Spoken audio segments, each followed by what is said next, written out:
Game 8 of the World Chess Championship was another swing and miss, as nerves seems to have taken over this tension-filled match.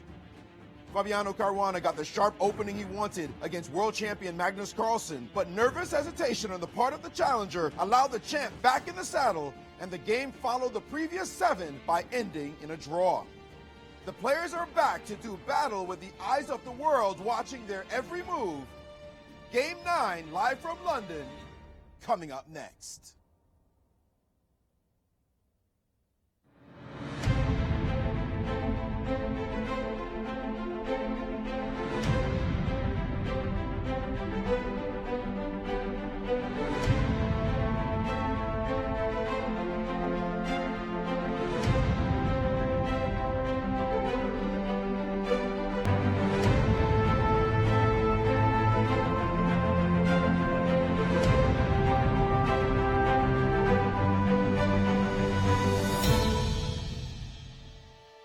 Hello and welcome back to Today in Chess World Championship Edition, where we are covering this epically tense match between Magnus Carlsen, the reigning king, and American challenger Fabiano Caruana, the first American since Bobby Fischer to contest the undisputed crown. But the match is deadlocked after 8 games. 4 points for Magnus and 4 points for Fabi, as neither player has won a game yet, Yaz. Absolutely. It's been all draws, but such a large variety of draws, including several where one player was very close to toppling. Absolutely. Well, Jennifer, it's great to be back. We have seen an epic fight. As you were mentioning, Game 1 was a huge chance of victory for Magnus. He let that slip away. And then in Game 8, the roles were reversed. Fabiano had what looked like the makings of victory. He was way ahead on the clock. His preparation was terrific. He had a marvelous position. All he needed is 2-3 accurate moves. He made one hesitant move, H2, H3. The guy gets away. Draw. Yeah, what can you do? Indeed, extremely accurate by Magnus. And that's been the theme of this match. Sometimes big advantages, but if you let it slip, it slips completely away. And as we see, the game has begun, Yaz, and you're going to be happy because it's we have another English. You know, I was saying earlier that perhaps since he's been getting such good positions as Fabian and D4, that maybe he would play for a Queen's Gambit declined anyway. Right. But instead, he played the very principled C4 E5. Exactly. Now, Magnus, with the white pieces, has not been getting any advantages. He's tried D4, he's tried E4, he's tried C4. You got something here with C4. C4 has been his best bet, as previously played. The players are repeating the one English game that occurred before. In that English game, Fabi did play D5, C takes D5, Knight takes D5, Bishop G2, and played the line that Grishuk is single-handedly making popular with Bishop C5. Fabi got a draw in that game, but Magnus had the pressure throughout. We'll see if Magnus has created some chances for himself. And we're going to take a look at the World Championship format for those of you who are just joining us over Thanksgiving weekend. Well, we're in our best of 12 games, so 6.5 gives you the victory. You see we have a luxurious 3-part time control and a prize fund of over €1 million. There were no draw offers before Black's 30th move. As for the schedule, we've got 4 classical games left. As you can see, starting on Thanksgiving, you play a game and you rest. So we're getting to the tensest part of the match, and the players are getting even more rest to surprise their opponents. Tie breaks, if needed, are going to be on November 28th, Wednesday. Excellent. But we've got Grandmaster Maurice Ashley, because this isn't the only World Championship in the world right now. No. The women are fighting in Khanty-Mansiysk, and Maurice has a story about the ups and downs of today. Well, let's just start actually with yesterday, as these two gladiators have really been punching at each other. And Katerina Lagno landed the first blow while we were resting. They were playing, and she won an ending, a rook and bishop versus rook and bishop of opposite color ending. And now today, drawing the same type of ending, Ju Wen-jun will be kicking herself as she had multiple chances to win today, but it ended in a fighting draw. And Katerina Lagno, the Russian, will she bring it back home to her motherland as she attempts to close the deal tomorrow? A draw wins her the match, and she will have the white pieces, leading 2-1. Ju Wen-jun down for the first time in any of her matches. She had been cruising before now, but this fighter has shown her stuff. Katerina Lagno, remember that 9-game epic match against Pogodina just to survive.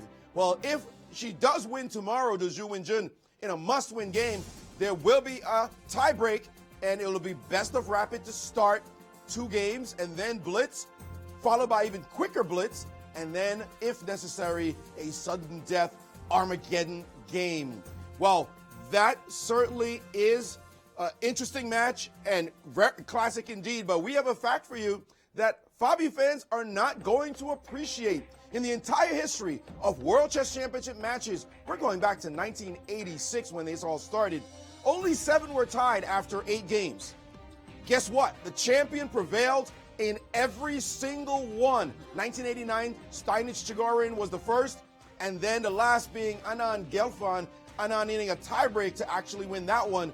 But this is not a fact that Fabi's handlers are going to tell him. They'll probably avoid all TV screens and hope he's not asked that in a press conference, because clearly it is a fact that Carlsen will appreciate. Well, they did start off in that variation, and we see some new moves coming in, so let's jump right to it. Thank you, Maurice. And indeed, that's not a fun-filled fact. The world champion has won every match. Wow, from that situation. We have seen the English with the same move order as their previous English play between these two great players. D5, C takes D5, Knight takes D5, Bishop G2. Again, in the past, there's always been this ambush tactic against this knight on D5. Knight takes E5 was such a feared threat. Everybody, and I mean everybody, automatically retreated their knights to B6. I've had numerous games where knight B6 was played. Bishop C5 is a kind of a wrinkle introduced by Alexander Grishuk, as he says, I'm not afraid of this ambush tactic being played. And modern theory today has been castles, castles, D3, rook, E8, and I'm thinking bishop G5 is a twist, a different approach. And after bishop G5, have we seen the move knight takes C3? Little in between move you think you need to make? Well, I'm not sure. Did he play yet or not? No. Not, yeah, it looks like he has now. He just did, yeah. Yeah, because here was my thinking was that after F6, knight takes D5, queen takes D5, bishop D2, lures the queen out to the D5 square, making it a potential for knight G5 and queen B3 check ideas. So after bishop G5, let me just update my board. I beg your pardon. He did take on C3, as expected. Knight takes C3, avoiding that variation. And we talked about this last time as well, in the last time that Magnus played C4, about how taking on C3 at first seems like a big edge for white because you capture towards the center, gaining control of the key D4 square, which is such a big part of black's counterplay in these dragon-like structures. Not only that, but you give white the B file, which is actually even more powerful than the C file. But what is the reason for black then doing this terribly anti-positional move? Well, a lot of it's concrete tactics, that getting in the move E4 quickly is counterbalancing it. Yeah, and at the same time, black's development, well, let's just continue. Fast development, right? Yeah, F7, F6. He does gain a tempo against the bishop as he blocks the threat to his queen while returning to favor and attacking the bishop. The bishop dropped all the way back to the C1 square. Why C1?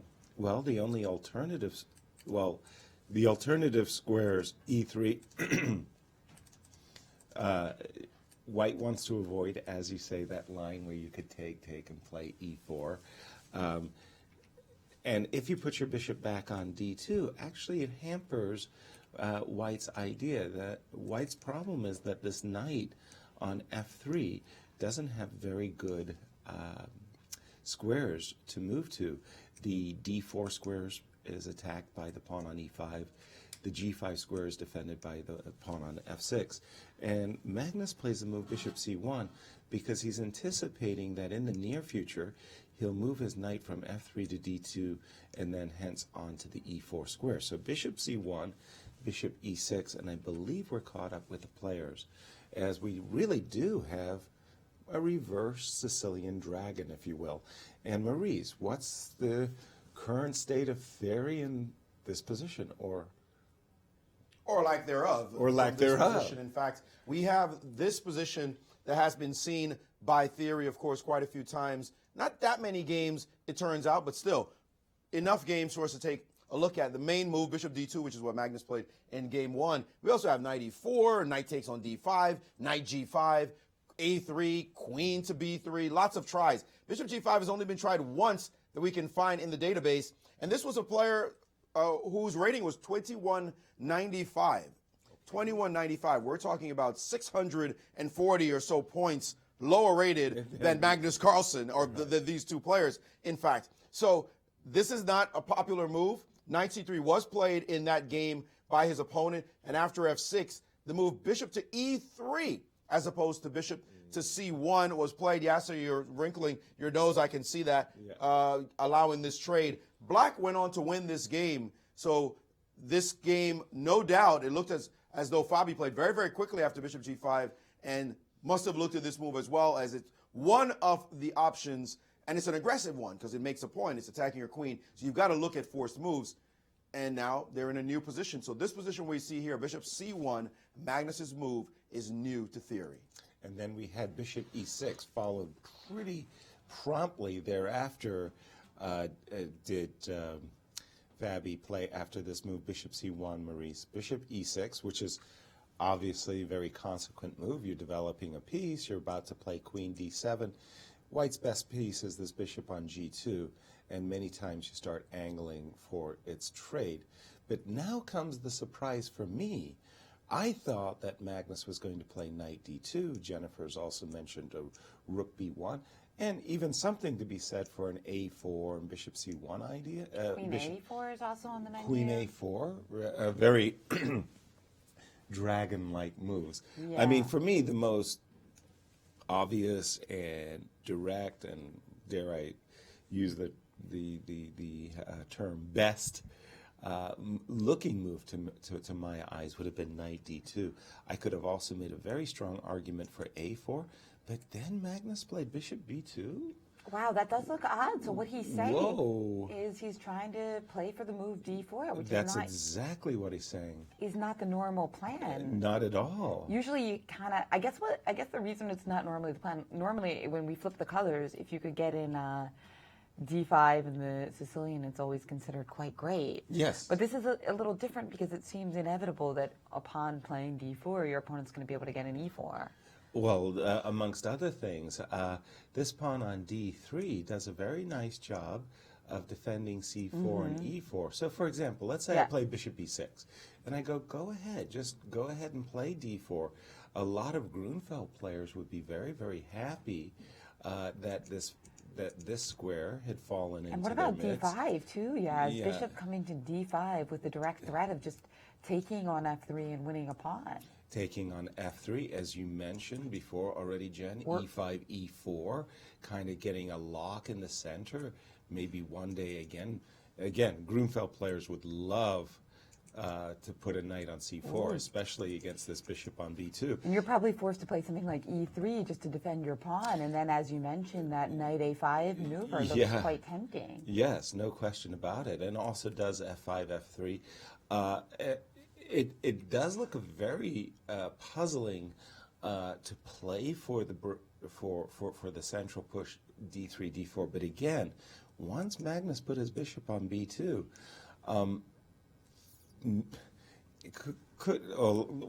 let's conceive of it in another way. Could he really be thinking that he wants to play c4? And again, I would say knight d2, knight e4, or knight d2 and knight b3. What about but why a4? would you play? Yeah, but why would you play bishop b2? and then c4, you could always make that I don't maneuver. know. Maybe he wants to play Very not strange. c4, but something like a4 to keep the d4 move in reserve. In reserve, yeah. And a2, okay, so let's go back for a second. So I understand the move a4 right away, as you have ideas of a5 and queen a4 and bishop a3, right? But if you're going to play a4, I really think you're playing for bishop a3, not for bishop b2. True, but that said, once you play a4, the response might not be bishop b6. Okay, So so maybe let's he's say, thinking that- I'll just ask, your turn.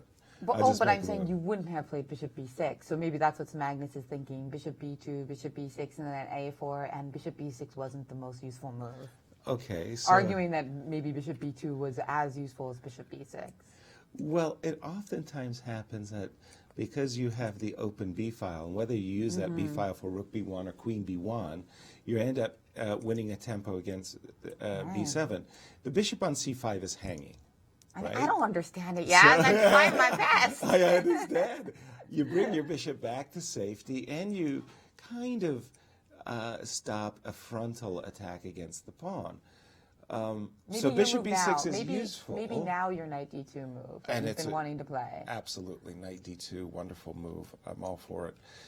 Queen d7 idea. Let's just complete development before looking to play bishop 8. It feels to me that Fabi is going to be very satisfied with the outcome of today's opening. Yeah, I mean, compare this opening to Fabi's opening, and you got to say regardless of who's winning the match, the team Fabi has been terrific. No, I mean, I got a question about that from a journalist actually. Right. Though, and I did say it's not completely fair question because Magnus doesn't necessarily direct his team to give him big slashing type novelties of positions. or exactly. something. That he wants something that's just a little bit chill with a small play. edge. Well, but is this even a small edge? What do you mean by fair? When you say fair, what do you mean? I mean that the style and directives of the two players are so different that you can't compare one team exactly to the other team. Sure, and Fabi's because one player is playing e4 and the other isn't. Absolutely. And the other is playing more types of openings as well. Right. So as you say, Magnus directs his team get me positions where I have play, where my opponent, I'm not in my opponent's preparation and everything's prepared. But having said that, let's get into it. Who would you give, Maurice, an edge? Whose team has outperformed the other in the opening? Well, sorry. If we can only go by the results of the games themselves, or the positions themselves, then clearly Fabiano has had the edge in preparation. So if you're going to give it to the team, or you're going to say it's the reason is the team, or is it the reason the leadership in Fabi's side saying this is the kind of thing I want to do, then you can split the difference. The fact is, he has clearly outprepared Magnus, or outfoxed him. Maybe not outprepared him, but outfoxed him, gotten to the kind of positions that he wants, and is directing the opening tenor of the match so far. You actually, sometimes, I think Peter Leko, who we'll have later on the show, Grandmaster Peter Leko, he talked about this idea of preparation. Preparation, sometimes, it's not about what you prepared, it's what you actually got into. And if you happen to get into lines that favor you, you can feel good about yourself, and then you'll feel great about your preparation. But if the opponent is starting to get you on the back foot in just one little wrinkle, suddenly your main preparation go out the door. And sometimes you have to toss it out the door. For example, when Kasparov against Kramnik, which is a big example of this, was facing off against de Berlin, he could have easily said, you know what, after a couple of games, I'm leaving that Berlin thing alone. Let me go to my other gigantic possible gigantic database with other variations. But he obstinately followed with the Berlin, and couldn't break that Berlin wall down, and that cost him the match. So you're not seeing necessarily all of Magnus's preparation, so that makes it maybe look like his team is probably doing a worse job. That said, from what we have seen, it does seem that Fabiano has outprepared him in this match, or if you will, his team has. Well, one of the things that I was very, very critical for Magnus about is that Petrov, where he played this really, really pathetic knight d3. I mean, it's sort of like... What do you call it, a squid? Yeah, a limp squid of an idea. Of a Okay. knight. You mean. With knight e5 d3. So like the point is, 6 months ago in Berlin, Fabiano Caruana is the challenger. Magnus knew it. And he says to his team, okay, guys, come on. You've got 6 months to come up with some great ideas against the Petrov.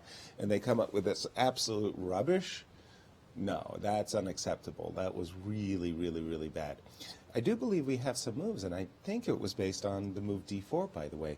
So after bishop b2, let me just refresh my board because I'm looking and I'm... Well, bishop b6 as you predicted, Yeah, the very useful move, bishop b6. And then d4, and we were saying we like the move bishop d5 or bishop c4, just immediately trying to get some white squares because that's the logical Bishop counter to d5. d4, giving up the key light square on d3, giving up control of e4. Right. So and I which just, one do you like more? I'm not even sure because I like them both, bishop d5, but I'm also looking at knight a5. Can you just do knight a5 right away, but take on e5?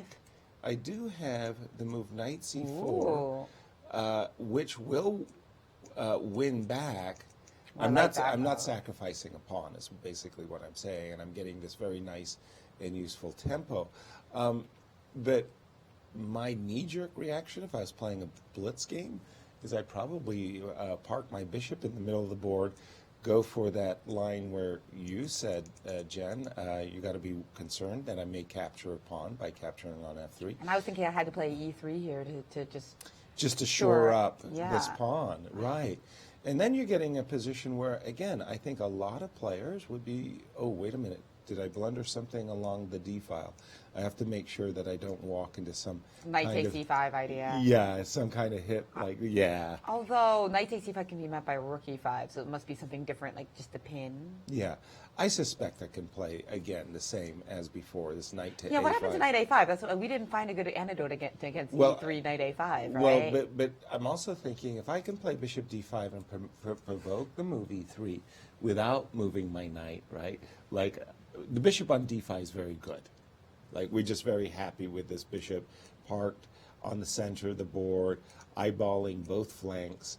And then you can say, okay, I've provoked the move e3. Let me put my knight on a5. I've got some really nice squares.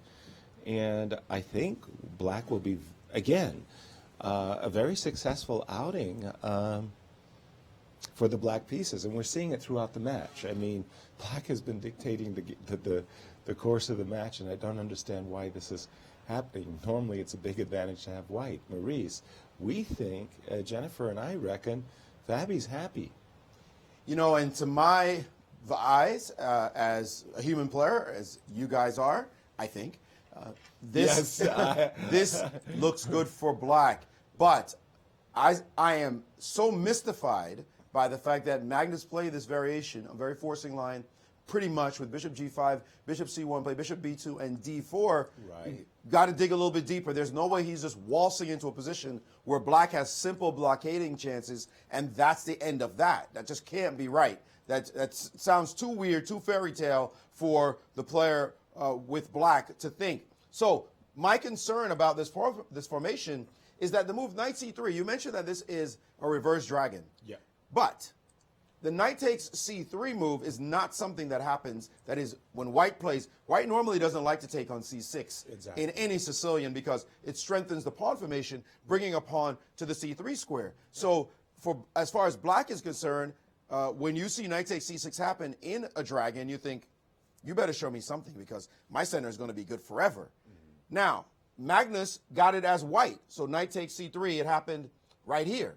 Bishop g5, knight c3. So although he did lose major tempi in this position, he got a concession. Knight c3, bc3, where he has that extra center control. And he immediately went for trying to get more from the center with this move. So the question is, can these pawns be fully restrained, or is there any way for white to change the formation or build the formation? Because obviously we know they're threats. I mean, e4 is a nice little move, and if d5 happens, c4 follow up, all that will be a lot of energy for white.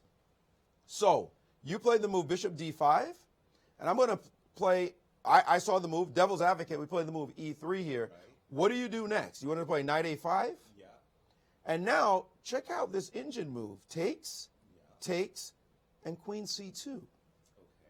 Now, the point is to bring something along this line very fast and see what's going to happen next. Maybe get an e4 pid. Your bishop is a little exposed in this position. So you have to now make moves to solidify your position.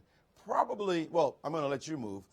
C6, which is a very natural first engine move, as a matter of fact. And now rook to d1. Queen e7, let's say. And now the only thing about this position to note is this pawn on e5 is weird, isolated. right, It's definitely weak. This bishop is biting on granite. But you might say the salient features really come down to the c4 square or the bishop on b2. Right. Right? So that's an issue. Now the engine gives knight d2 in this position. And happily willing to trade off the fianchetto bishop, which you wouldn't expect is a good idea, but also aiming to get in c4 and to try to prove that this piece is not that great. What's happening? Is this the kind of position he investigated? The engines, by the way, are now giving this as slightly better for white. Now, is it really that much better that you'd be worried about this line? Not that clear. But you do have to admit there are some light square weaknesses in black's position right now. The e4 square could become weak. c4 is coming in the position. This pawn is isolated.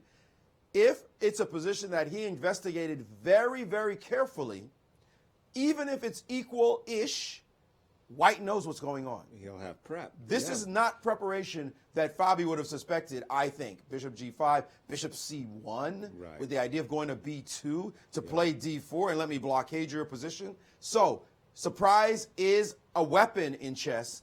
Is this the surprise that he has prepared? Something along these lines where Fabi could not be in his preparation and he has gotten the edge in terms of the kind of positions that may happen. That's a big consideration. Remember, he played c4, what, a week ago? Yeah. So this is important. We can't just judge it based on the optics. It looks as though Magnus has gotten the position he wanted on the board. Whether or not it's good, we're going to see.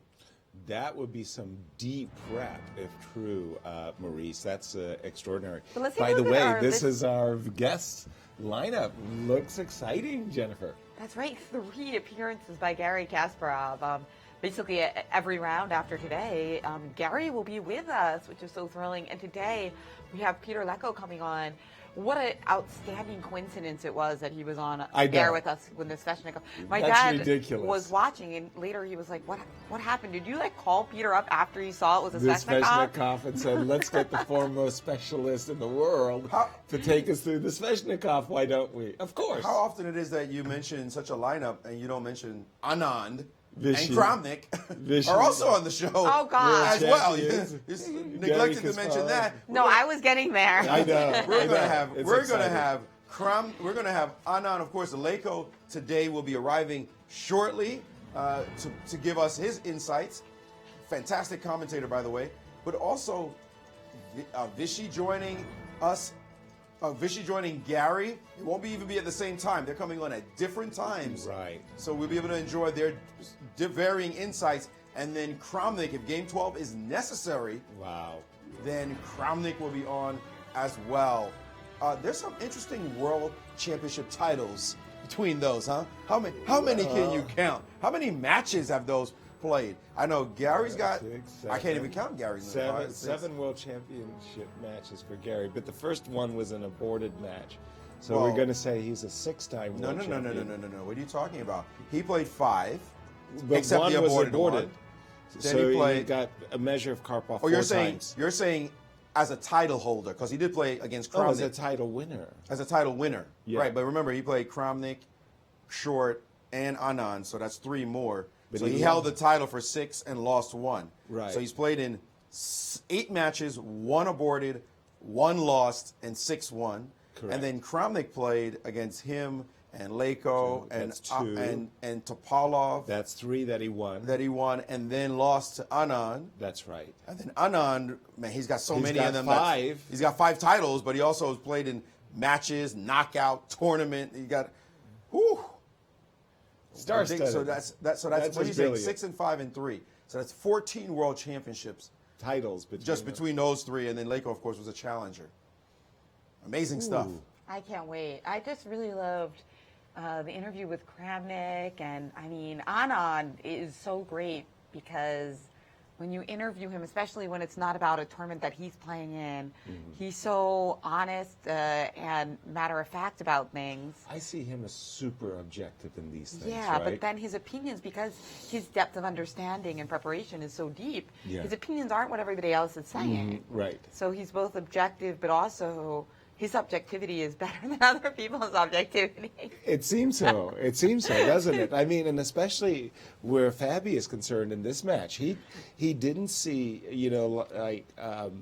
this very, very big advantage that so many in the chess world were giving Magnus. Like, they were just saying Magnus is going to win, and he's like, oh, you no, mean if he's it goes not. if it goes to tiebreak? Even if it goes to tiebreak, he believes that it's not as big an edge for Magnus as a lot of people think. And I've seen that opinion from Anand echoed in some of the betting markets. Exactly. And on top of that, I really thought more about what he said, and I really couldn't agree more. I think one thing that he was mentioning, how it's very different from saying, okay, Fabi, you have to play these 10 Super Grandmasters in Rapid, and Magnus, you have to, and I'm not even going to tell you who they are. Right. Obviously, Magnus a big edge then. Yeah. But we're talking about the preparation. And the one-on-one matchup, always. And the preparation can make the Rapid game feel a lot longer. Like, can you imagine if Fabi got that piece of preparation he had yesterday or 2 days ago in a Rapid? No, that would it'd just be lights huge. out. That's right. Exactly. And this is what the tiebreak would look like. 4 Rapid games, game 25 plus a 10-second increment. And then in case of a 2-2 tie, they would play the best of 2 Blitz games, Jennifer. And that would be repeated up to 5 times. And I'm going to tell you right now. Really? I'm going to tell you right now that there's a potential for 10 Blitz We're games? not getting to Armageddon. No. Come on, you can't repeat that. Repeat it up to 5 times. Does that mean 6 or 5? Okay, I don't think we're getting there either way. Wow. Doesn't matter. But one of the things I remember about the Anand-Gelfand match in particular, so Vichy at the time of that match was considered one of the greatest rapid chess players in the world, whereas Gelfand was hardly even listed in the top 10 in rapid. Gelfand was always admired as a great classical player, but not a blitz player and not a rapid player. So going into that match and into that tiebreak, everybody just gave an enormous advantage to Anand to win the match in tiebreaks. And Anand barely squeaked through with a 2.5, 1.5 victory, winning one of the 4 tiebreak games, and Gelfand missing a win. So, I mean, in tiebreaks, experience counts for so much, but as does preparation, as does confidence. And, it's just who's playing well, Maurice. That said, I'm going to give you another. You still like Magnus a lot. It's not just liking Magnus. I mean, people are making a big deal about Magnus's edge in rapid and blitz, which is obviously the case. He has proven time and time again that he's the #1 player in the world in both specialties. But also recognize another stat. I'm going to give you a little stat that you may not like. In the tie breaks that we've had in the World Championships, people decry the format. Oh, the tie breaks, it's not good. You should just give the champion the title. It might be lucky that the guy wins because it's rapid and blitz and not classical.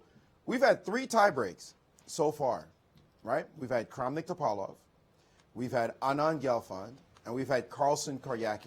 Right. In all 3, the champion won. Right. All 3.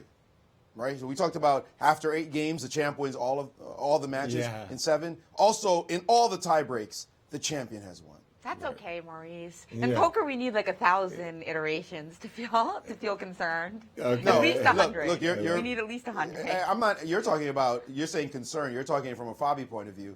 I'm not talking from that point of view. I'm just talking from the facts. Okay. The reality is the champion has won all the time so far. Right. That's not proof of anything. Oh, no. I'm just saying that it's a very small sample size. It is a small sample size indeed.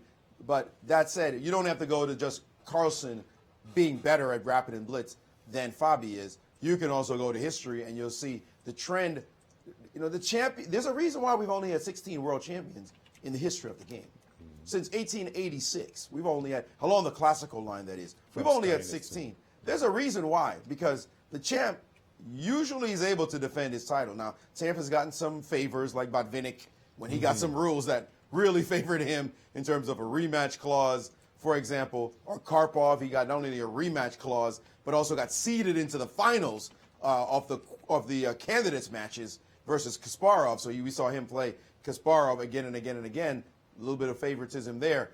But still, the trend is champions tend to hold the title in chess, even when the rules don't necessarily favor the champion, like now in the 12-game matches, where the champion has had to win in the tiebreak. So it's tall odds for Fabi, but, of course, anything can happen. The great Grishuk, again, he said that in chess, we build statistical models after a few games, whereas in poker, we use statistics when it's about 10,000 cases. In fact, it's true. It's a funny thing in poker. There's like statistics that you use to play against your opponent. Right. And one common folly is that there will be a very small number of hands, like 100 hands, and that somebody will use the statistics only having 100 hands. And, that's usually seen as like a fish move. Exactly. Because it's such a small sample size that if you use the statistics, instead of just using your, normal plays, your default plays, you would be making a huge error often. Because it could be that those 100 hands, there's something weird about them. Yeah. So then when you start to get like 1,000 iterations or 10,000, as Grishuk said, then you can be like, okay, that's enough, so that we've kind of like substituted for all the factors. So basically the bottom line is Fabi's going to win the tiebreak. That was a sudden shift. Wait a minute. We just went from first to fifth. We were following you, but and then hit reverse. Wow. Very unbiased analysis, clearly.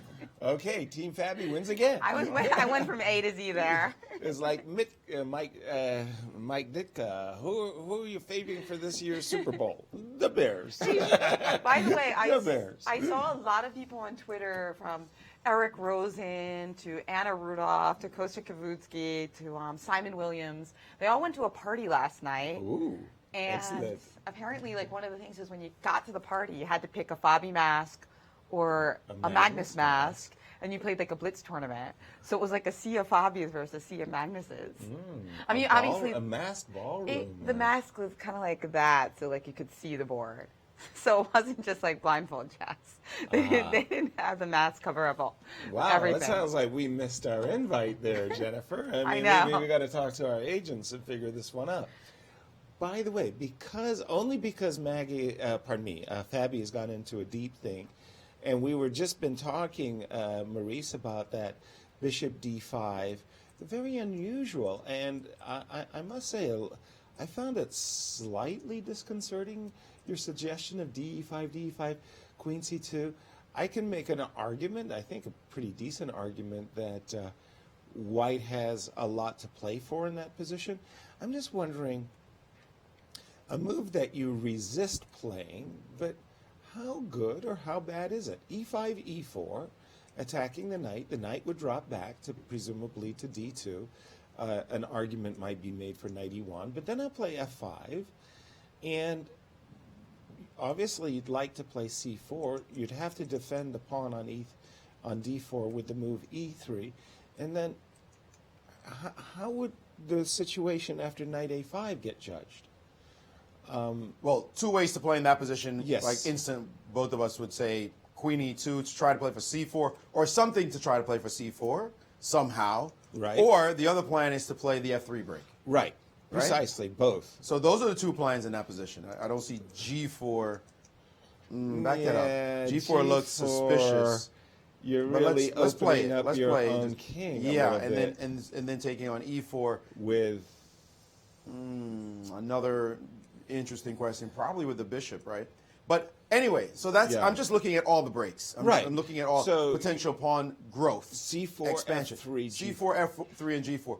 Now, trying to make C4 happen with Queen E2 does, but F3. But if you play F3 though, let's start with F3. I want to go there. If you play F3, this is a normal pawn formation, right? Yes. This is something that we've seen happen many times. Absolutely. Here's my problem again. Fabi's assessing this right now. Right. Fabi's assessing everything right now. He knows when D4 came on the board, it came with a thud. It came quickly. The idea of Bishop B2, Bishop C1, Bishop B2, and D4 came instantly. And has there been any game where Fabi has had to worry about the opening moves so far? No. Like any game. No. Any game? I don't think there's any game that I can recall. Maybe the other English But no, there's been nothing where Fabi has played slowly as a result of the opening itself. So now, and if you guys remember one, please let me know, because I don't remember any. No. It looks Black as though has been dictating. it's not just black, as white as well. He played a line that Magnus had to stop and got into heavy time pressure yesterday, 2 days ago. So Fabi has been in the driver's seat as far as the openings have concerned, except maybe game one, where he also played what he wanted to play and it just didn't work out, a position that he wanted. But now he's in a position where Magnus has clearly prepared the setups. Right. And this is not, oh, I prepared it just to get a playable position. He prepared this one specifically. That D4 move is on the board because he suspected right here that he was very clear on what is going to happen in the next 5 to 10 moves. He's very clear, Magnus is. What are the possibilities from here? It's not, oh, let's just set up this position where black can get a blockade. Let me get rid of my auto update so I can analyze. He's not going to set up a position after this where black and bishop d5 was played, but he's not going to play the move d4 and say, black can just play bishop d5, set up a blockade with knight a5, and then shut me down. Oh, yeah, great opening preparation team. Congratulations, you're fired. Right. No, he said, if you're gonna put me at bishop c1 and this d4 idea and give black clear blockading options, bishop d5, bishop c4, I need to know exactly what's happening next and how are we playing for advantage. And bishop d5 is now on the board, and Fabi, after a long think, 30 minutes of thought, and what did Magnus do? Instantly, queen c2. Instantly. That tells you we are in Magnus's preparation still. He is clear on what he wants, and Fabi knows he has walked into it. This is a very dangerous moment for Fabiano Caruana because he is in Magnus Carlsen's preparation. That's right. It would talk about a role Mirror reversal Although from Fabi's- game 8 when everything from the opening was Fabi's preparation, including getting a 40-minute edge on the clock. Yeah, that 40-minute edge. I guess as the match progresses and people find out when you signal to them, this is what I'm going to be playing as black. In the beginning, you're not sure what they're going to pick, right? Right. Sicilian. Well, it's like Are the they gonna- information. Yeah. You're fishing for information, as Bishy would explain it to us. And once you Information find out what Information those advantage, once you find out what those black openings are, now you can drill down. Can try to target and destroy. Precisely. Although, I mean, yesterday's game was even more terrifying from the opening point of view. I thought because it was it it was really scary. Yeah, and I thought that this on Fabi the was same just level? cruising. I mean, because I don't you still like. know.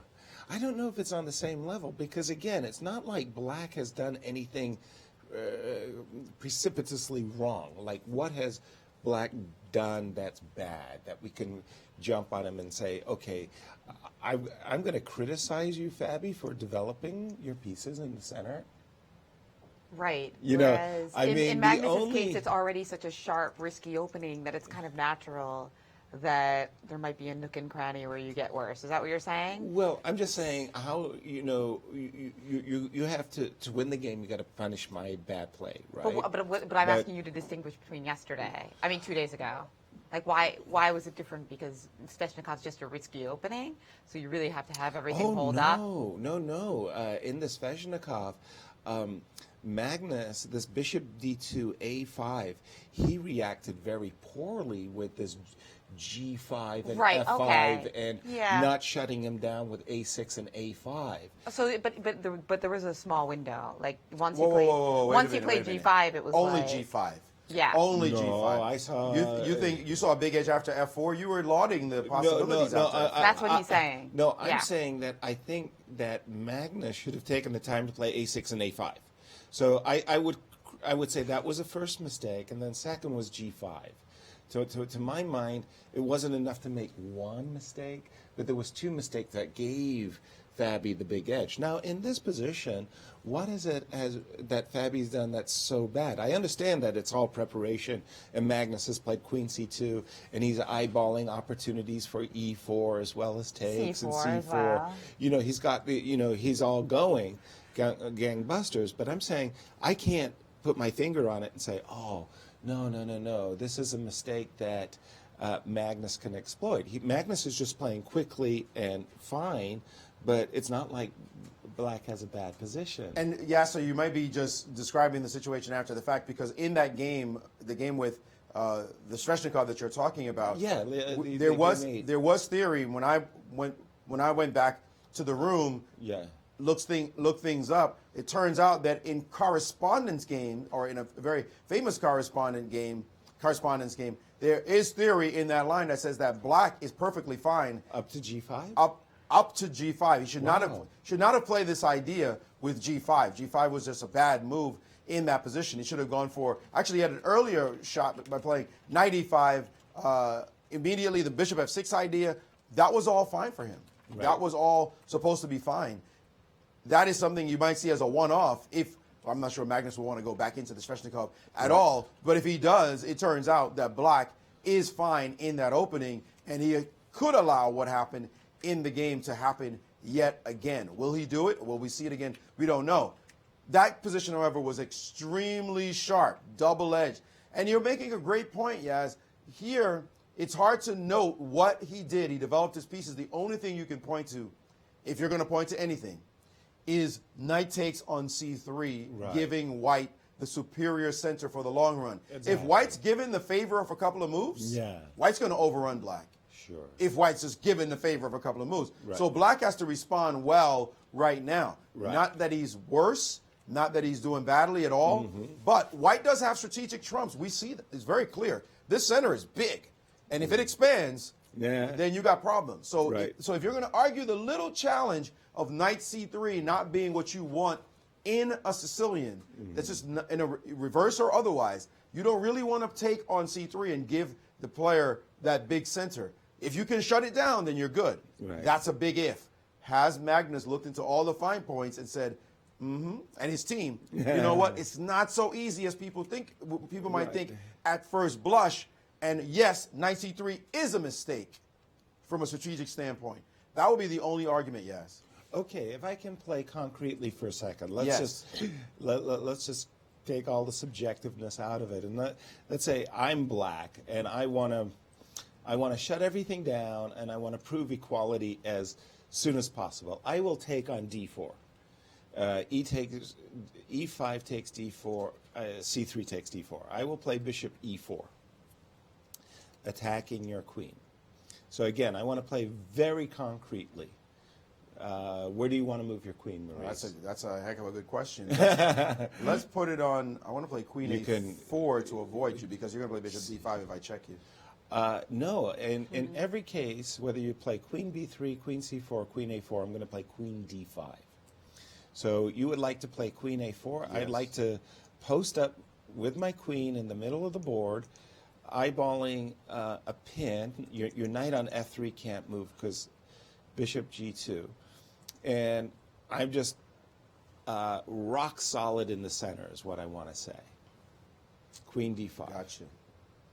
All right, let's go back. Okay, please. I don't see how to push through there. And check, if I play check. Queen b3 or queen c4 check. In both cases, I will meet that with queen d5.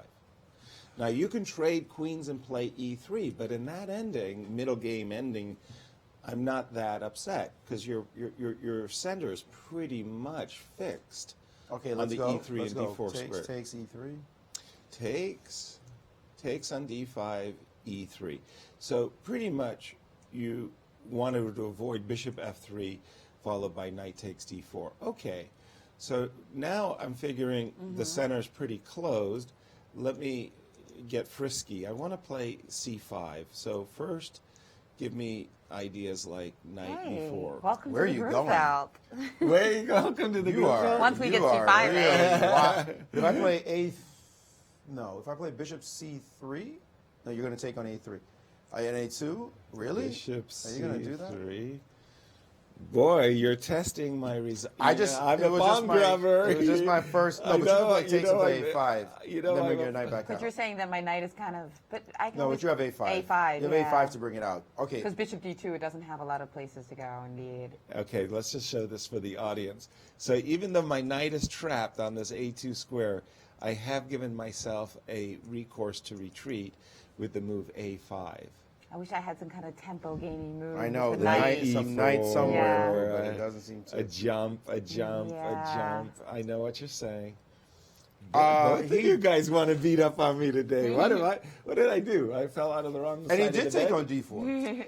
He It's did a Did day. take on d4. So he's Yeah. playing a very concrete recipe, That's a la what you're saying. Yeah. But This so, is the current so, position. yes. So this is the thing. If Magnus lets this happen, The light square blockade with then you have to really ask the question, like, what did he prepare this morning? Like, not this morning, this whole week. Like, if he just lets Right.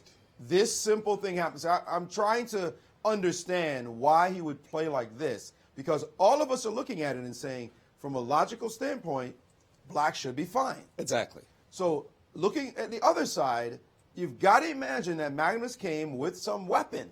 Right. He saw the most natural moves on the board, blockade the position with your bishop. Of course you have to have something against the most natural moves, because if you could just do what you just did, and Fabi is doing right now, the capture and bishop e4. And by the way, the engine's saying that even bishop d5 is the best way to play.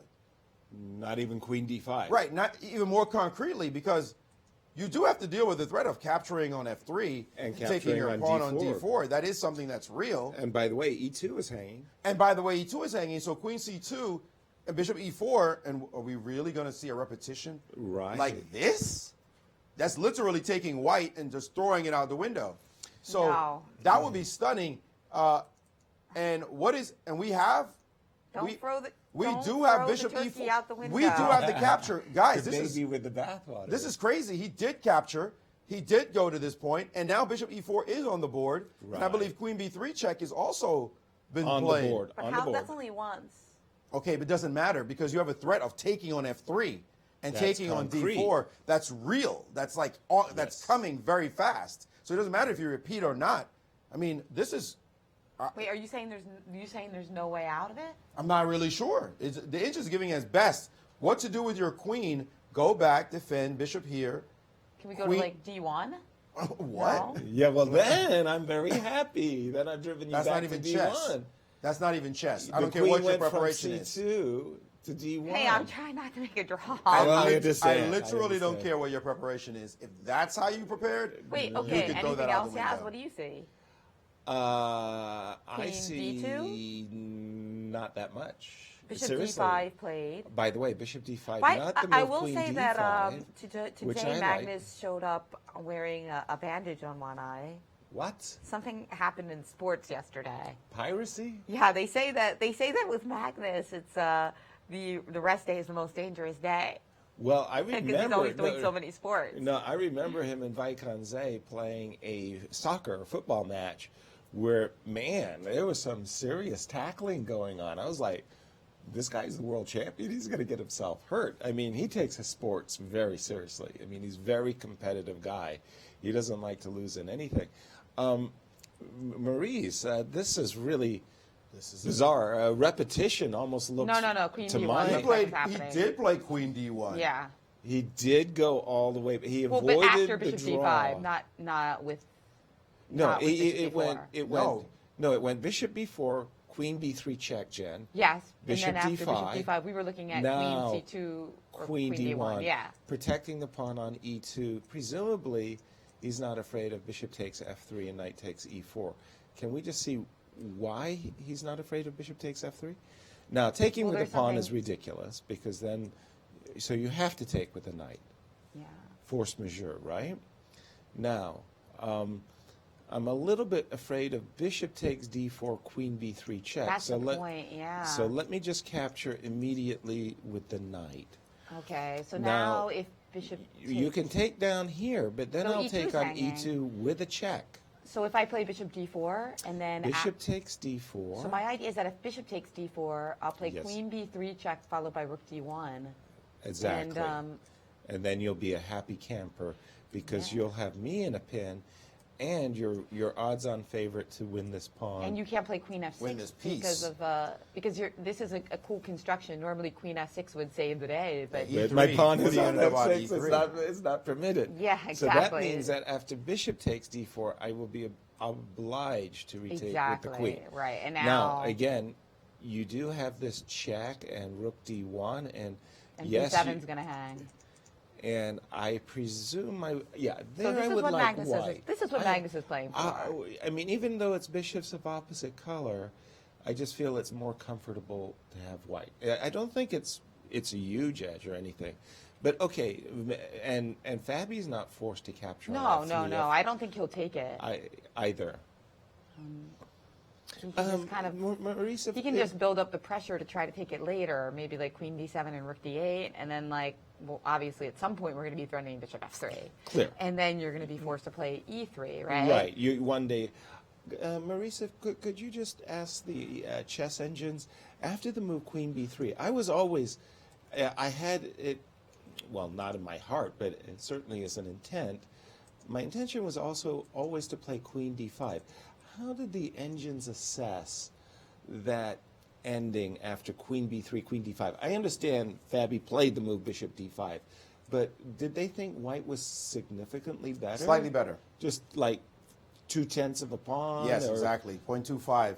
0.25. And even now going even bigger with 0.47 as the more analysis goes into this exact position, saying that white clearly has an edge here. That this ending is all about these pawns and the potential small weakness here and this position. I think you played knight b4 in the last position and the move a3, allowing your knight to come in if you want to, allowing bishop c3, and now you better scramble really quickly to deal with what's happening with your knight on the d3 square. Because after c5... c5, are you going to put a pawn on c4? I see. And then maybe knight d2 after c4 to... And then start looking to undermine, and also this is coming as well. Gotcha. In okay, position. that makes sense. This is not a simple ending at all.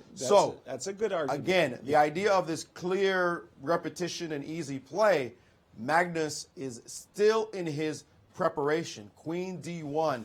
Wow. Looks strange to be sure, but now going also to Ceci, the supercomputer watching this, Ceci is giving white a 0.25 advantage. Really? A clear... but small but clear advantage to white, again, because of the structure, the small weakness on this side, the center pawns. The blockade is not something that's super fixed as e3 and knight d2, going back to our big board back here with queen d1.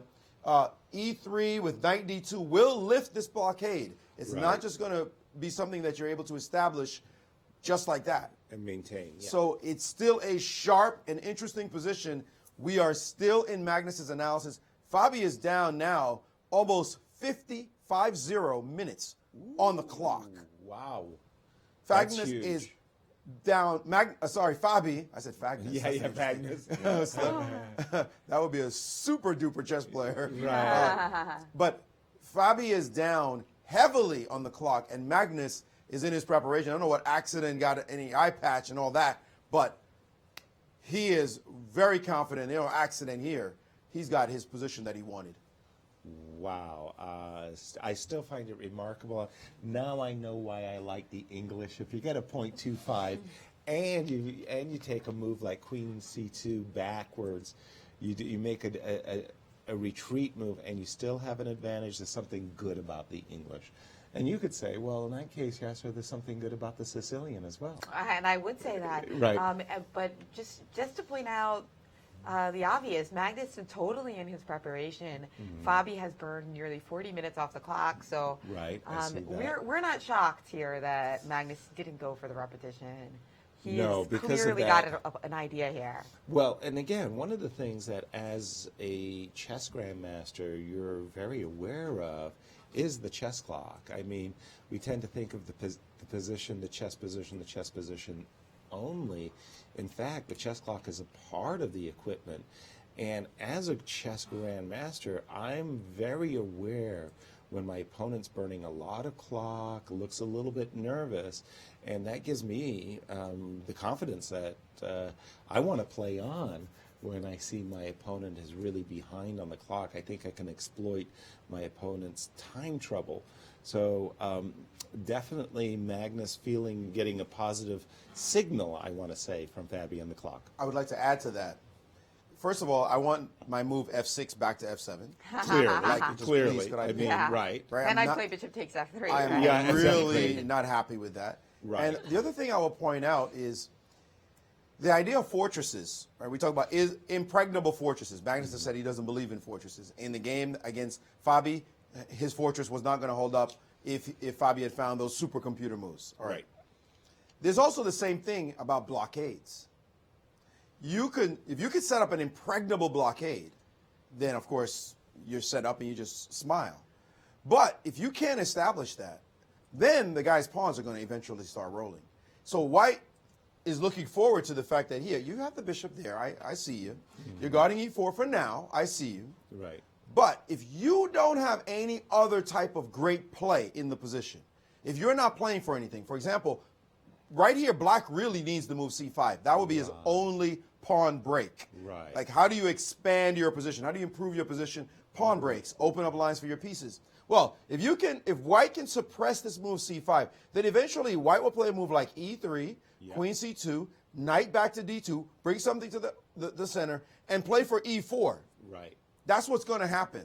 So White is very clear on what's coming in the future. Black, on the other hand, is trying to maintain this blockade at all costs. If he's only playing to maintain the blockade and White is playing to create energy in the position to expand these center pawns, then sooner or later, like one of those two plans is going to happen.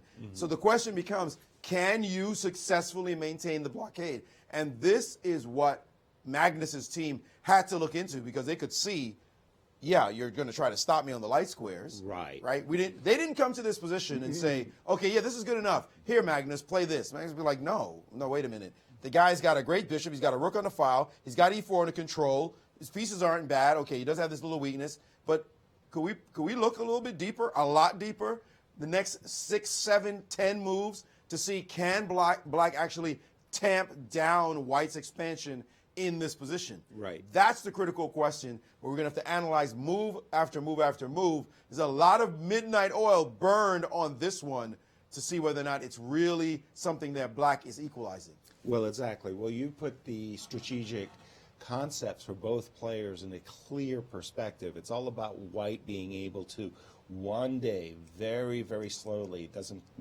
matter how long it takes him, White very slowly one day wants to be able to lift this blockade on the light square by being able to play the move e3, e4, and take over the game.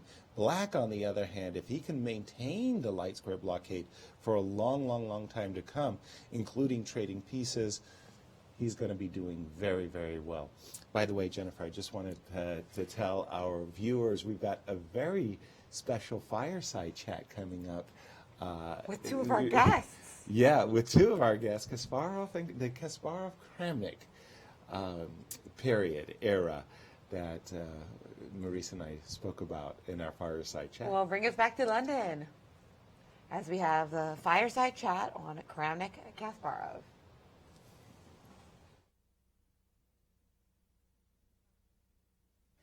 Garry Kasparov is a name that will always ring in the history of chess.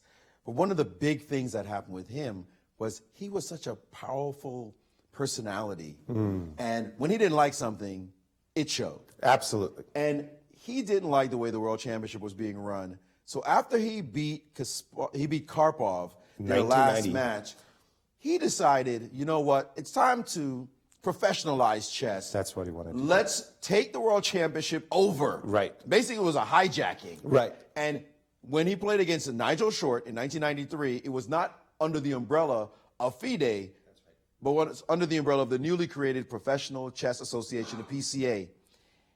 And FIDE didn't like that, obviously. No, they didn't. Because that was their bread and butter. Correct. There was a lot of money, fees that they got extracted from that World Championship match.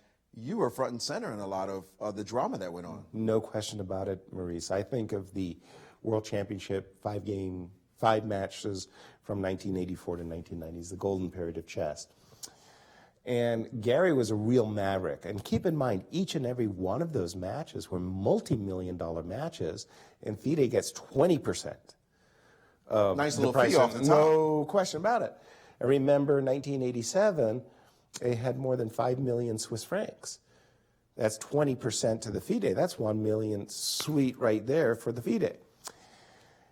Gary was a maverick. He was a rebel in the Soviet Union when you didn't think rebels were allowed to be rebels. I mean, wasn't the Soviet Union this one big monolithic organization? It doesn't allow for rebels. But Gary, in 1987, wanted to start the Grandmasters Association, the GMA. I was on the board of directors.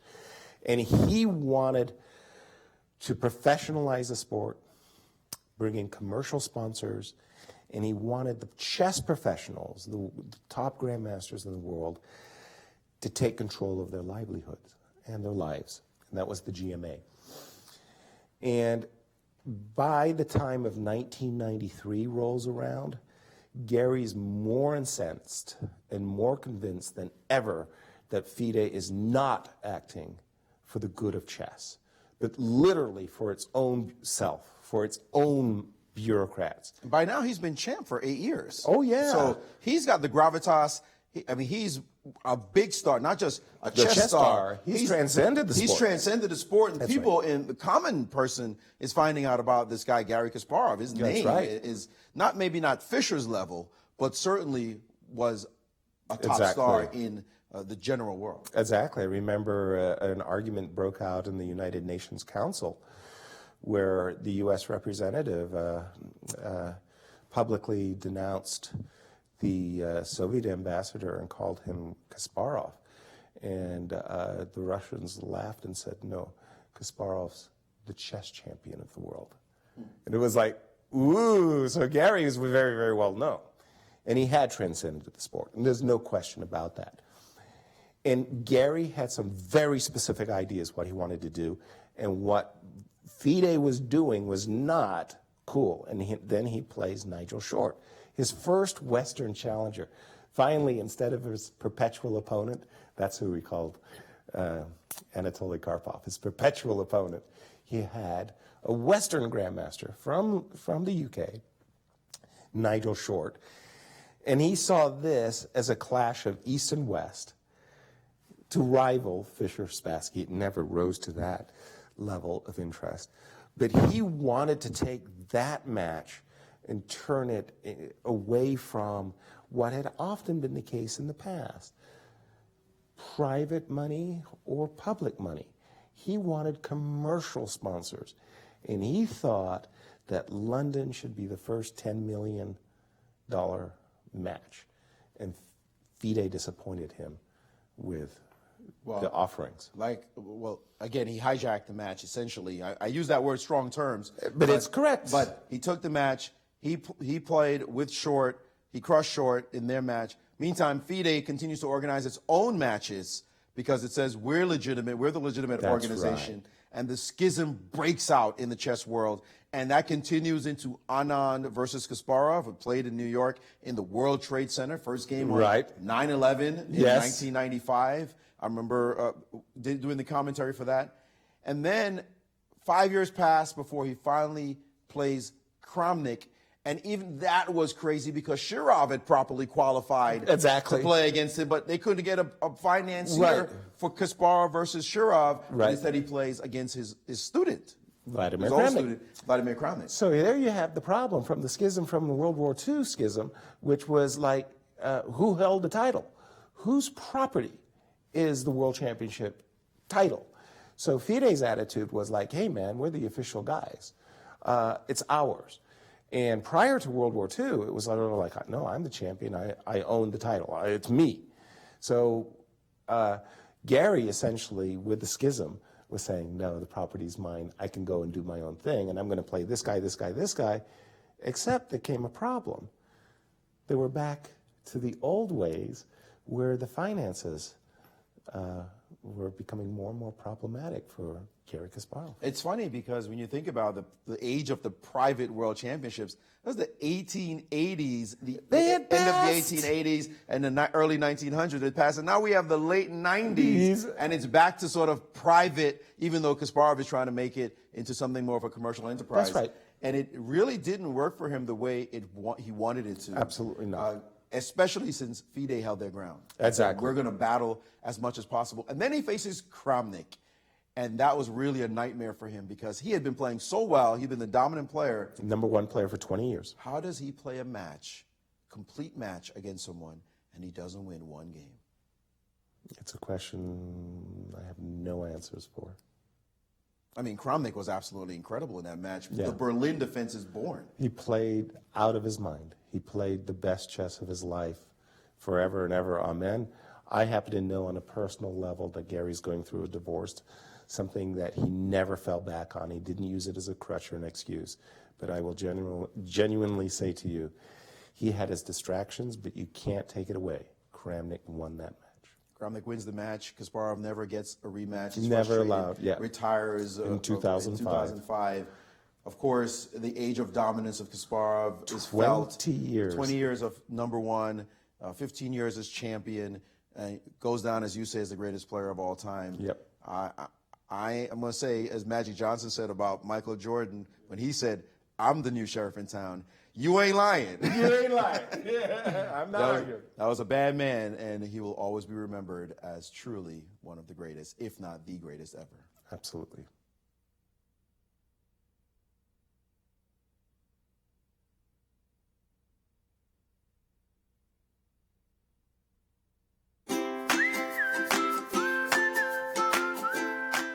A question on Twitter from Damas. I should not have pronounced that. That was a bit of a trap, yeah? For those of you who are new to chess, it might look like ba3 is an illegal move here because white advances pawn 2 squares, not 1. But it's a little something we call en passant. And you can do that, but you have to do it instantly. You can't wait for a move, like let's say play king e7, king g2, and now try, because I couldn't do it. I'm sorry. This is too funny for words. This is a software glitch? I'm pretty sure there's not allowed. Lawrence. Hello, Lawrence. Yeah, I'll play 4 against Lawrence. And now he's going to play something against me which we discussed at length during the course of my stay. Yeah, he told me this is excellent. d5, this was what I was kind of hoping for, because now I think e5 is quite strong. No, Lawrence, this is not how chess works.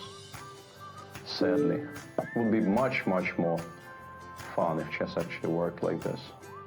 But I don't think it does. Or maybe it does. Well, that's me regretting what I just said. How did I get from there to here is a little bit beyond me. And what's worse, I will never hear the end of it. My quality of life has just gone downhill tremendously because I'm actually sharing the office with the guy.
Welcome back to our coverage of the World Chess Championship in London between Carlsen and Caruana.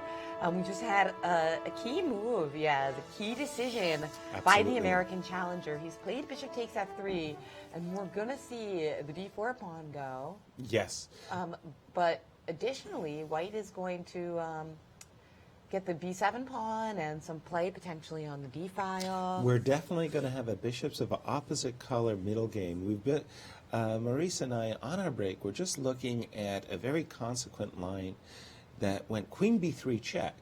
Otherwise, you would recapture instantly on f3. But this queen b3 check does deserve consideration. Clever move. It's the kind of move that if it was winning, it would be a problem for a lot of people because it's easy to forget that move, right? The Zwischenzug. Yeah, because you can't go back to d5 because the bishop or the queen can take it. Yeah, I like that move. Always check it. Maybe But is it a good move? Is it a good move? That's a question. It's cool, but is it good? I mean, well, It's good. It's good. King h8, queen takes f3, knight takes d4, bishop takes d4, queen takes d4 is a kind of a variation we're looking at. e2, e3. Why is this move so important? Yeah, so Well, not queen f3, bishop f3. There's no reason for it. Yeah, I You want to kind put of your like. queen in on the b7? Yeah, I was attracted to it, let's say. Okay. I'm getting the pawns on e3 and f2. The idea is to shut down the rook on e8 and the bishop on a b6, so that after, for example, queen e5, this is a very typical middle game position. Bishops of opposite colors. I've got the light squares, you've got the dark squares, but, you know, it's easier to play white. Of course. And, you know, Maurice, you like also recapturing, leaving the queen on b3 and capturing with the bishop on b7. And the whole idea is that from white's point of view, his king's a little bit safer, and he's never really worried about the c-pawn being a factor. I mean, I'll always be able to blockade. And I'm just saying Magnus will walk out of this opening saying, I got an edge. Now, the question, Maurice, is how big an edge is it? Is it enough to be a decisive advantage? Well, there are many questions to ask, and the one that you just asked is, of course, an extremely important one. And if trying to answer it, there are a couple of answers. Our eyes can tell that it's a clear edge for white. Right. That is definitely the case. The size of it is in question. Well, you ask Ceci, the supercomputer that's following, Norwegian supercomputer that follows his Magnus's every move. I don't know if it follows like him playing football and getting in an accident and hurting his eye, but did it calculate that? But it follows everything happening on the chessboard for sure.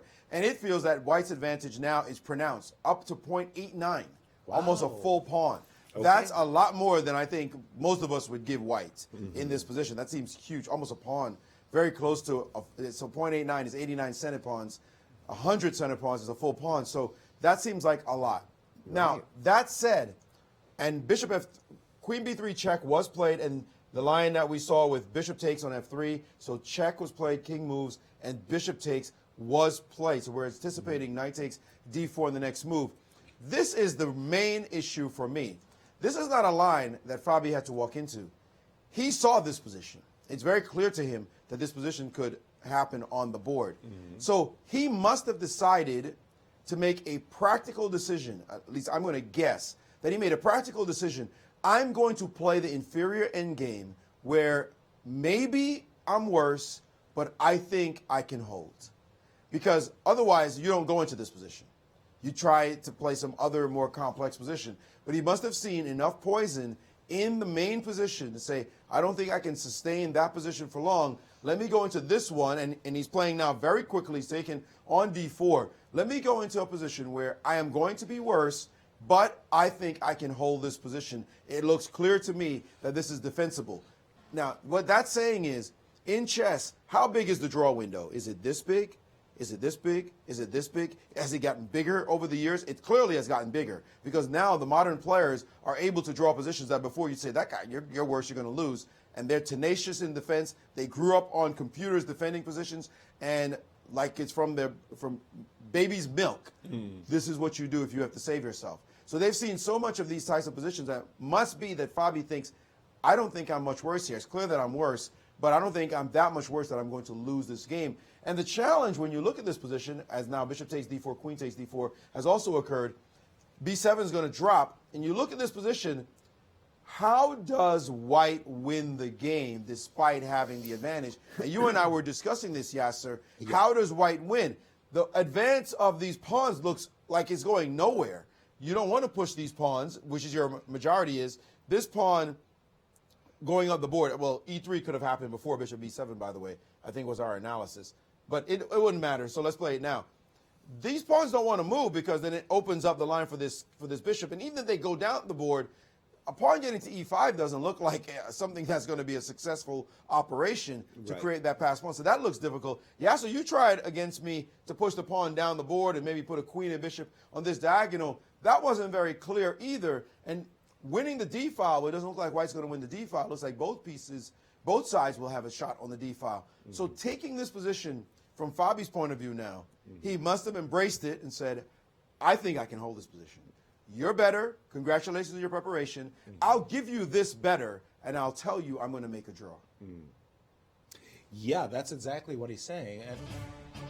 And here we have the Twitter update for Magnus Carlsen from playing soccer yesterday. Caught an errant elbow or poke in the eye? Yeah, ball in the face. Ball in the face. Upside the head, huh? It looks like more than a ball in the face. There's a scar, it looks like, over his eye. Well, I saw Danny had the best tweet about this. The first, an elbow. The first rule is you don't talk about chess club. Yeah. A reference, of course, to the movie Fight Club. Of course. But that was pretty good. That was a nice... a good movie or a good tweet from both. Danny? Both. Speaking of which, the Twitter sphere is obviously explosive after bishop takes f3. Yeah. Grisha, apparently, Tarjei Svensson is telling us that Magnus is just clearly better, according to Grisha. Benjamin Bach says... student here... at St. Louis University, indeed. A better position and almost an extra hour on the clock. Magnus is looking to deliver some hits today. Yep. So he got hit yesterday, and now he's looking to hit back. A lot of people are saying the same thing.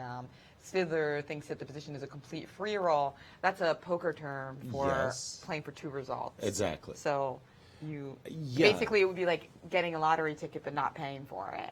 So you have the chance to win a lot of money, but you're never going to lose. Yeah, never. there's no big risk. I get all of that, and seriously, it is a very nice advantage. And I wanted to ask Maurice, because you were describing the situation and the setup very well, and I think that bishop takes f3, to my mind, is a kind of a move that you make as black when you're way behind on the clock and you're trying to force something. Yes. I think that in that position, let's say you were in a situation you're trying to win the Millionaire Open with the black pieces. You don't want to play bishop f3. You want to play queen d7, rook d8, of course, and play for 3 results. Absolutely. Even if it keeps the game double-edged and what have you. So taking on f3 is really either a shocking, I am so confident I can draw this position against you, I'm going to accept it, or it's a bad misjudgment by Fabi going into a position where he didn't have to give up the advantage so readily. Absolutely not. It is unimaginable that he went into this line by mistake. Mm-hmm. He must have decided, I see your prep, I understand you're playing quickly, I need to alter this to a situation that has clarity. Now, is that the right thing to do when you're in trouble? When you're behind on the clock, when you're in the guy's preparation?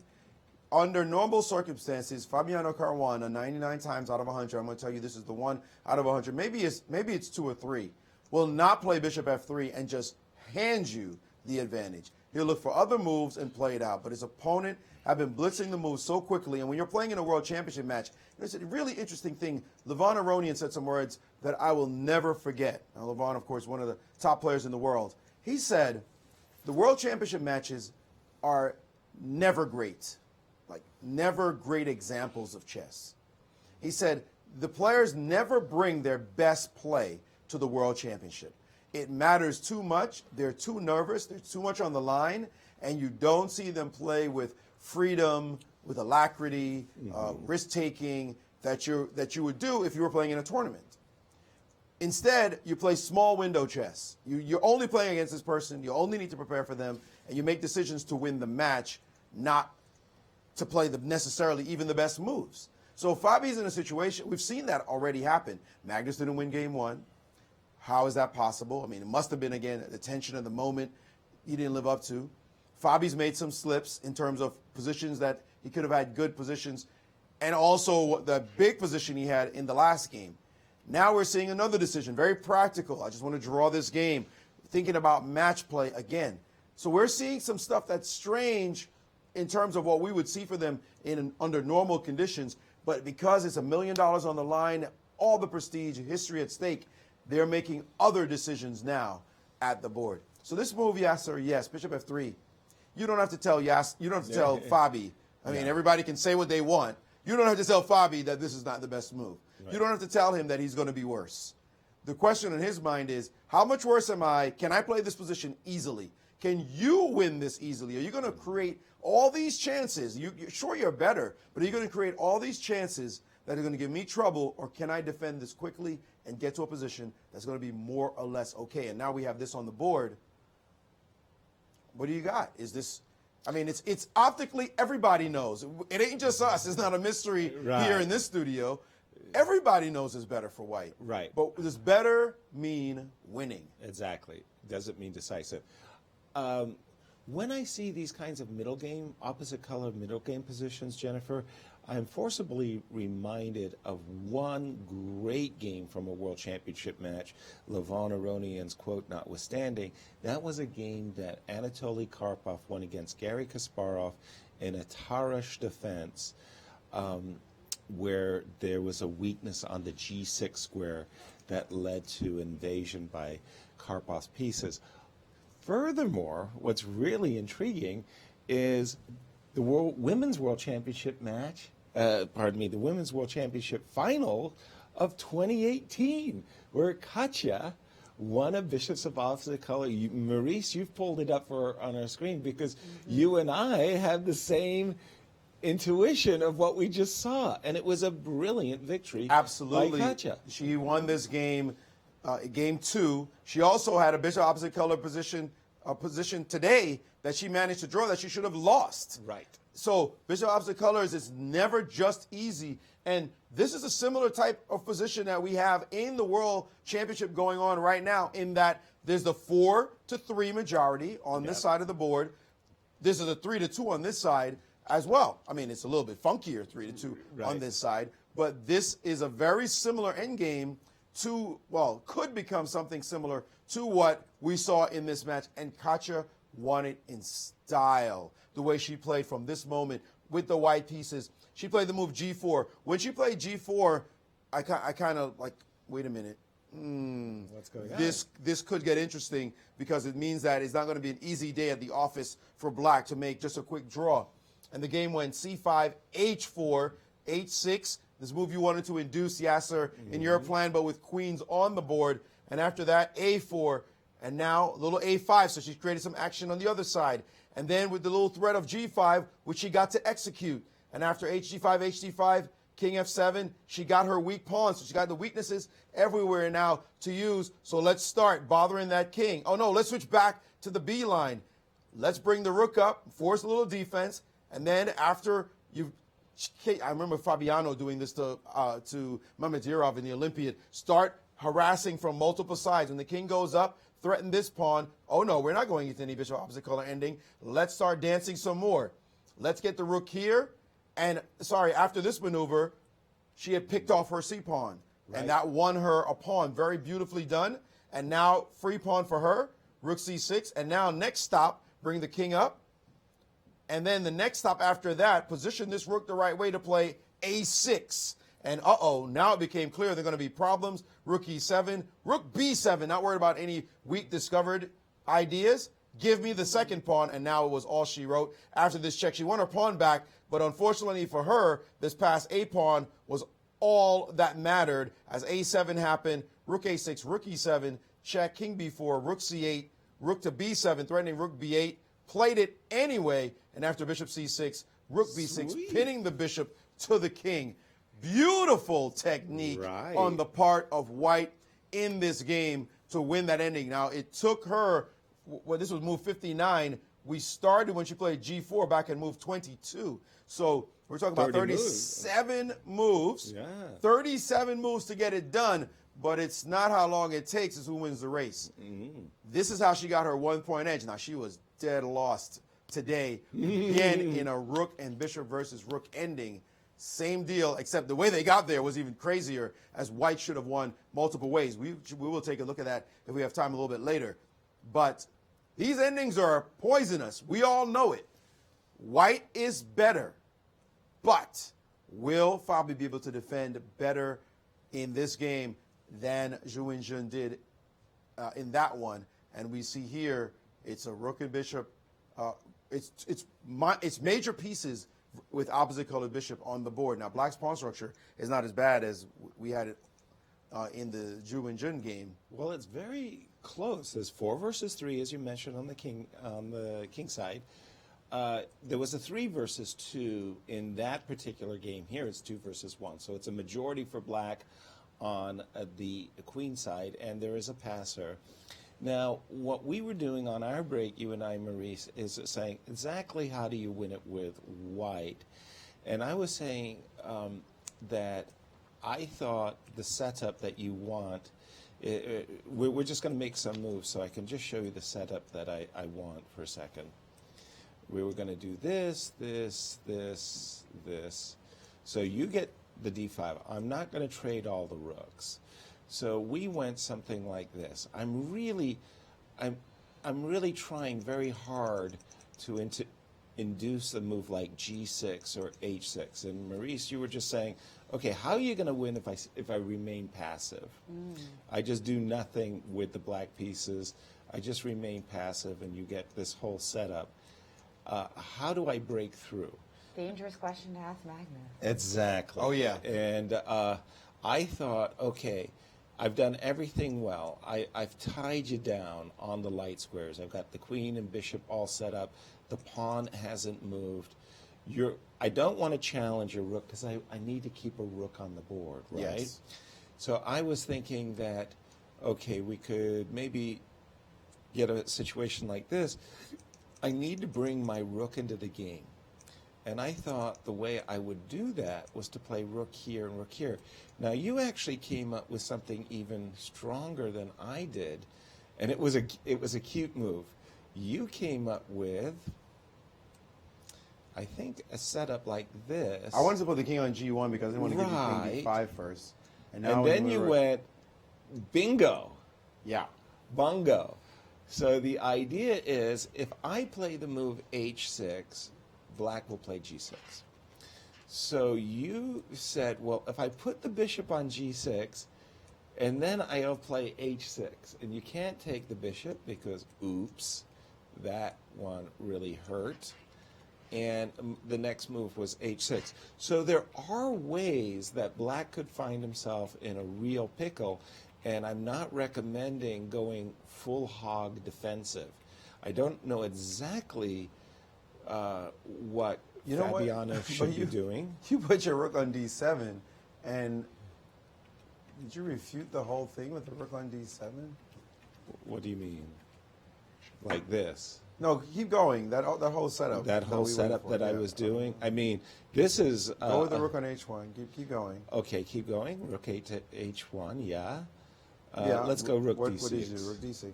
Bishop g6. No, king g1 is what I played. King g1. Okay, I'll just wait for you to get Bishop this. g6. And now rook d7. Rook d7 right away. Okay. And now you want me to take the bishop? Uh-huh. Because yeah, your rook showed. Yeah, we didn't analyze this. We analyzed the possibility of this, but we didn't analyze the accidental rook being the defense on d7. It would have to be timed well. Right. With the rook on d7 and shut down the idea. Right. I mean, it's really a bit far-fetched. But the point is, your rook on but if your rook got to h4 in that position, what would happen? If my rook got to h4 in our final position, something. Like this. Let's keep our king on g2 for a second. Yeah, let's do this. And just go rook h4, right? So what are you going to do with your... Well, your rook I'm can go on hoping the to E file. swing the rook to the E file. That's not nice. no, that gets serious. And actually, because H6 will get very serious if I no, get a the rook terrible on- thing about this setup Yeah. is I can't stop you from getting to E7 at all. That's why I'm not a big fan of bishop on playing B6. whole defense. Exactly. The bishop on B6 has been a spectator And throughout. it's not He's even just, helping with defense. I mean, other it's than not that just it's not guarding attacking. C7, you're Yeah, absolutely okay, right. right. It's not playing any factor in White's kingside play. Somehow you need to get counterplay as black somewhere. Can we just, Jennifer, bring me up to date on the game? When we left it, we were just about here. We're still here. And have any further moves been played after No. Rook D1? No. No. So from Fabi's point of view, he can see that White's got the light square play. He wants to play King G2, Queen C2, Rook D8, Bishop E4. He can see all of that. Now, if I'm in Fabi's shoes, I have to start to think in a very, very concrete sort of way. Am I going to be able to maintain my kingside structure as is? Yes or no? It's a simple yes or no question. If the answer is no, then what is the ideal setup? Should black voluntarily play G6 and F5? Let me just make a move on the board to show you and say, look, my king's is on H8, so it's on a dark square, so you can't do anything untoward my king. Now, you can play for H4 Yeah. and H5 again, right? Yes. Okay, so You're what gonna- does it mean? And you're gonna have a... I've got problems. There's no question. I have to play very. I don't know how to say it, but I have to play very precisely because I don't want to fall into a passive position where I can't do anything and I'm just watching you improve, right? By the way, Rook D3 for White? At which moment? This moment. Absolutely here, right? Rook Right. D3. I want to double rooks. How do you stop me from getting this? I don't know. I think maybe it's time to play for Rook takes D3 and Rook D8, Maurice. Okay, I mean, but this bishop But that on- means you can play C5 anytime. Well, remember, we were playing Bishop C6 for a reason.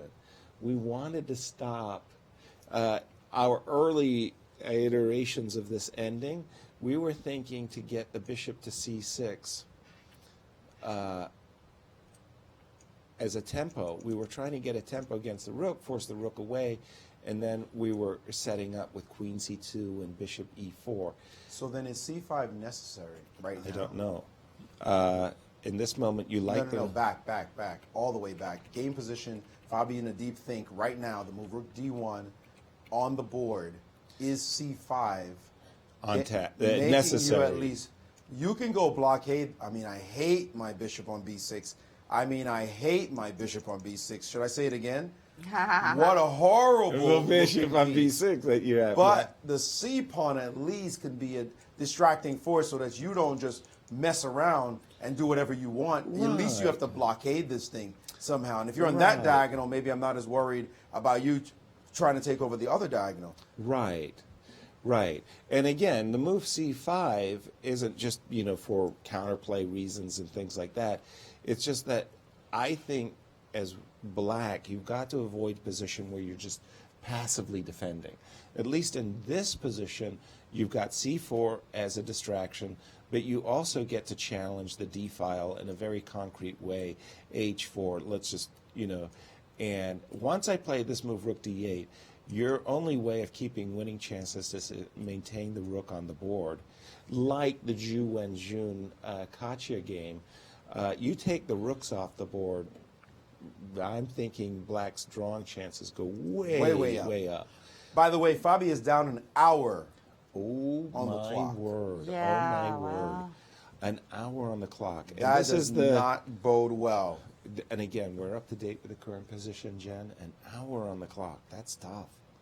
The thing is, when you find yourself in a position like this, and you could have spent the whole day yesterday with your seconds in meditation, yoga, whatever you want to do, whatever your practice is, trying to get the bitter taste of the Game 8 opportunity lost out of your system. Right. Because I could have gone up one. This was my first real clear chance to play like a boss and to own this guy and take a nice little cushion. It's not that big, but still, psychologically it's big, and the way you've been playing, it would be great.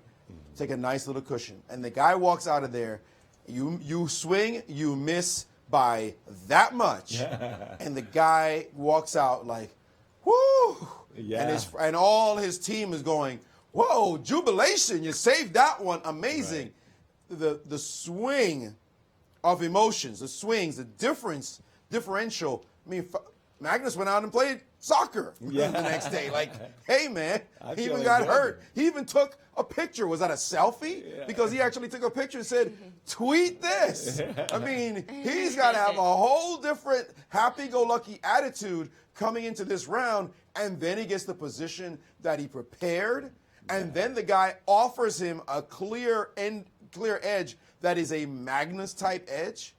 I mean, this could be a devastating blow to Fabi in this match.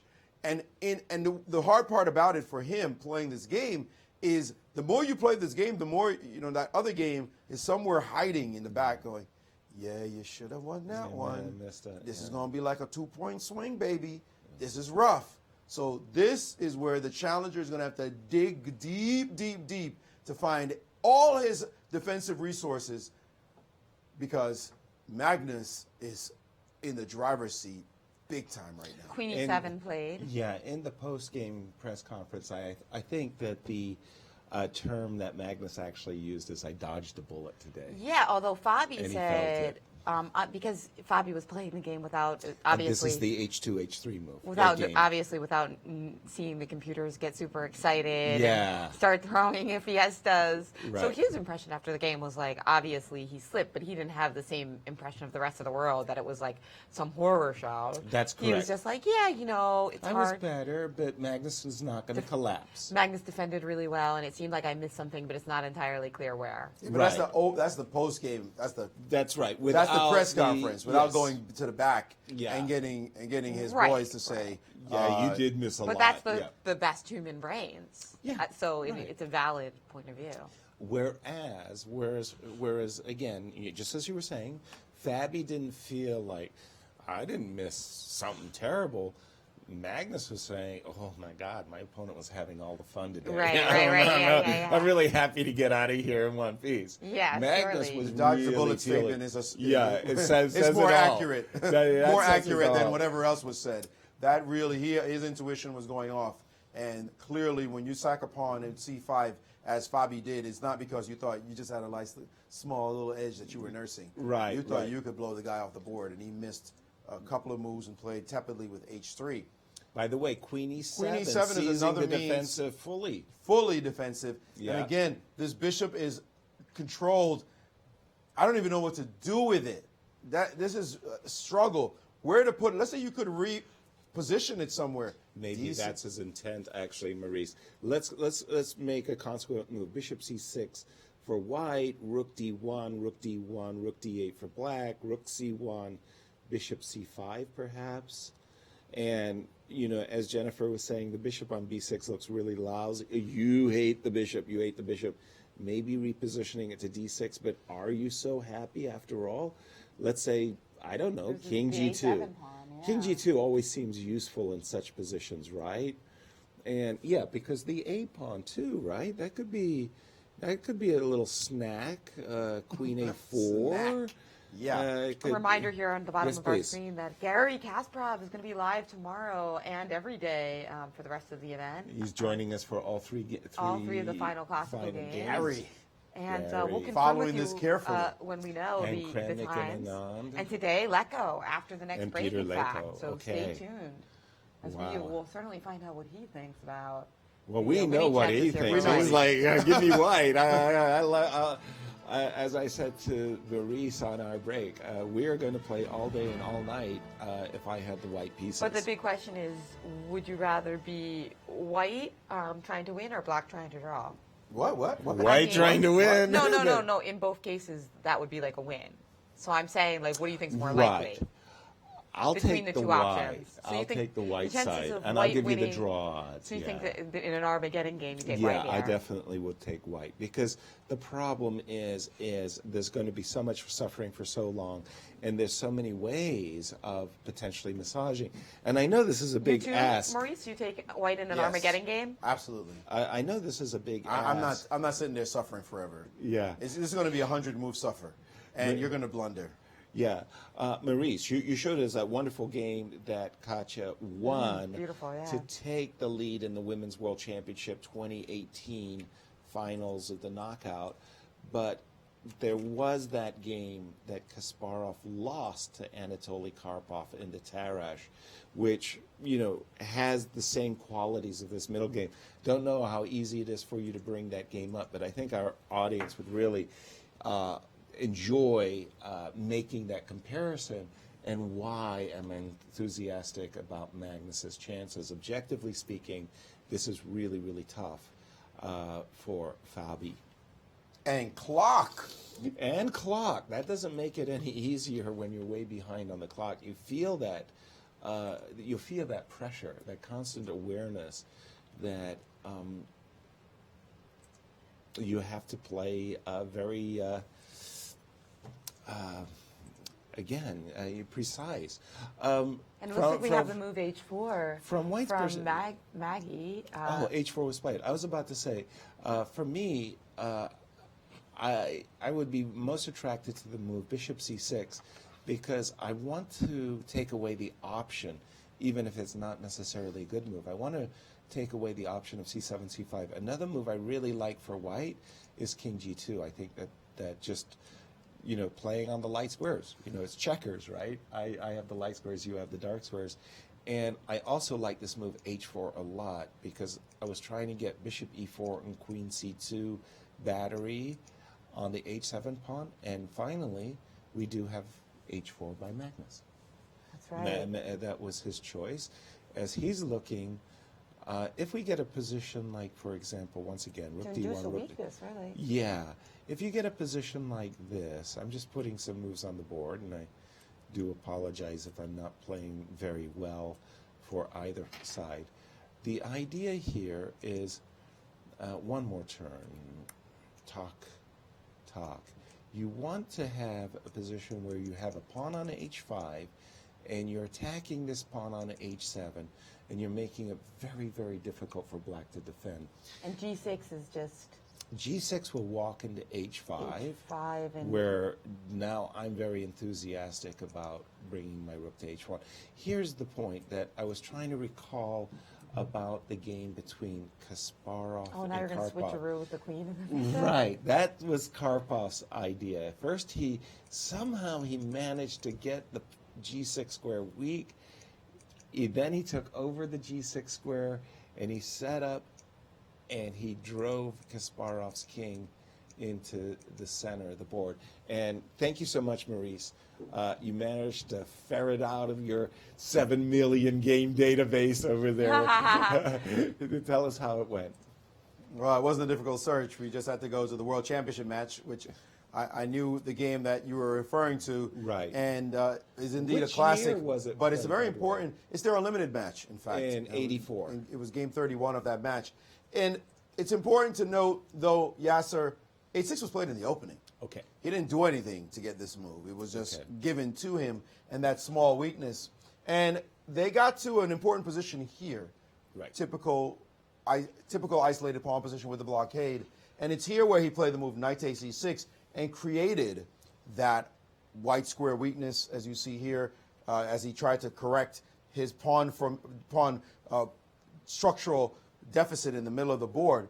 But that didn't help him. Bishop g4. And I'm going to jump ahead to later in the game because the point you were making, eventually he plays this move e4 after setting up e4. And then after a couple of moves, he traded off a pair of rooks. And Then eventually traded off this pawn, gave the isolated pawn, and played this move, bishop b1. And this is how he got the diagonal you were talking about, Yasser.